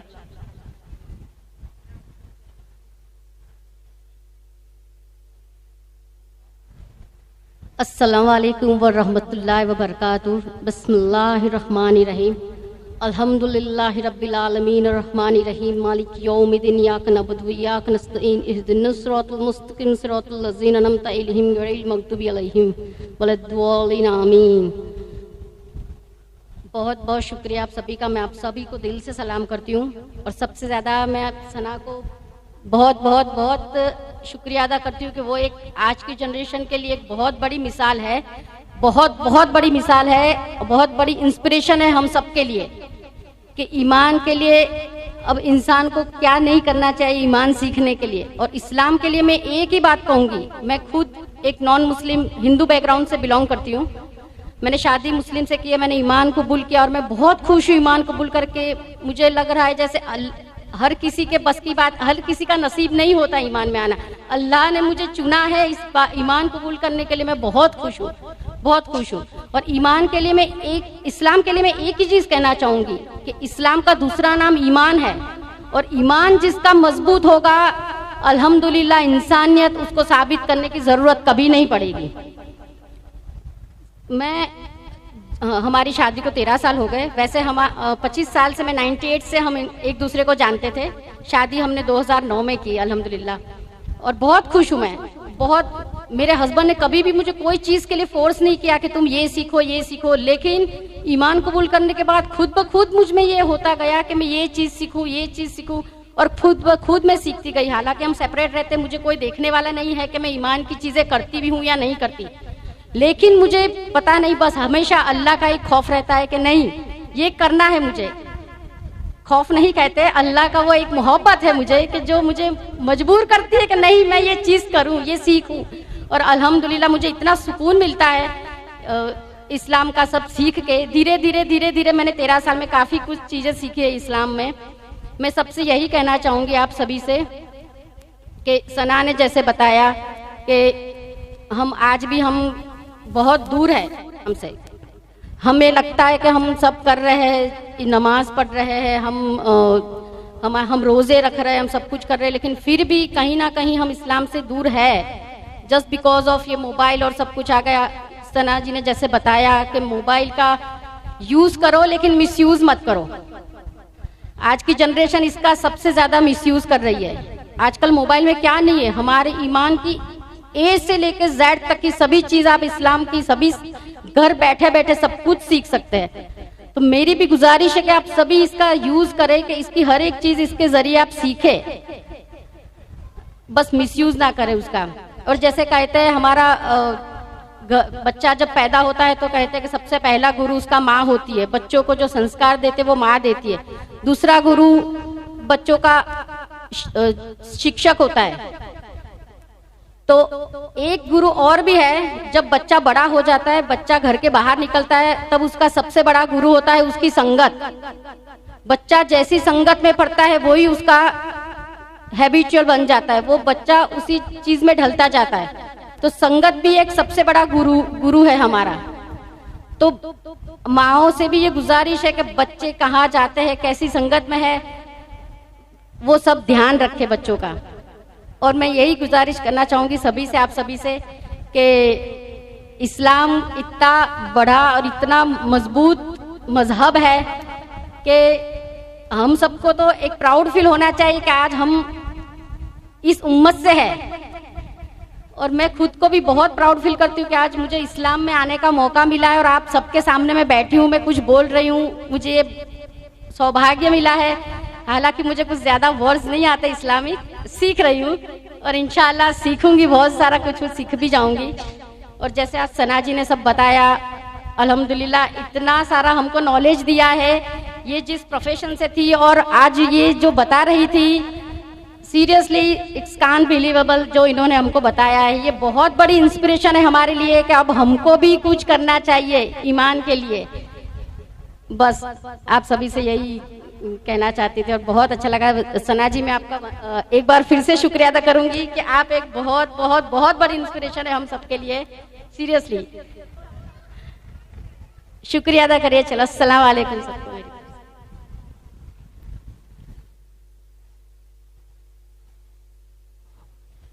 माशाल्लाह, जज़ाकिल्लाह बहन। जितना भी इन्होंने बताया, पर इन्होंने भी यही कहा कि इस्लाम में आने के बाद और ईमान लाने के बाद इनको कितनी खुशी हुई है और एक सुकून होता है ना, जो गैर ईमान वाले के पास उनके दिल में नहीं होता। हर चीज़ होती है पर उस चीज़ की कमी होती है जो हमें ईमान लाने के बाद ही आता है। माशाल्लाह। अब इसके साथ ही हम दुआ कर लेते हैं थोड़ी सी, अल्लाह से माफ़ी। जो भी हमसे बेशक है कि उसके शायन शान नहीं हो पाया, जितना हमसे हुआ और जो भी गलती कोताही हो गई हो इसमें बोलने में और हमारे मजमे में हमसे, कि जिस तरीके से हमें इसका एहतराम करना चाहिए हमें वो नहीं हो पाया, कि एक इल्म की दीन की बात थी, तो अल्लाह हमारे दिलों में उसका एहतराम और जैसी इज्जत होनी चाहिए वैसी ले आए। तो इंशाअल्लाह हम दुआ के लिए हाथ उठाते हैं और अल्लाह ताला से दुआ करके इसको ख़त्म करते। ठीक है, चले।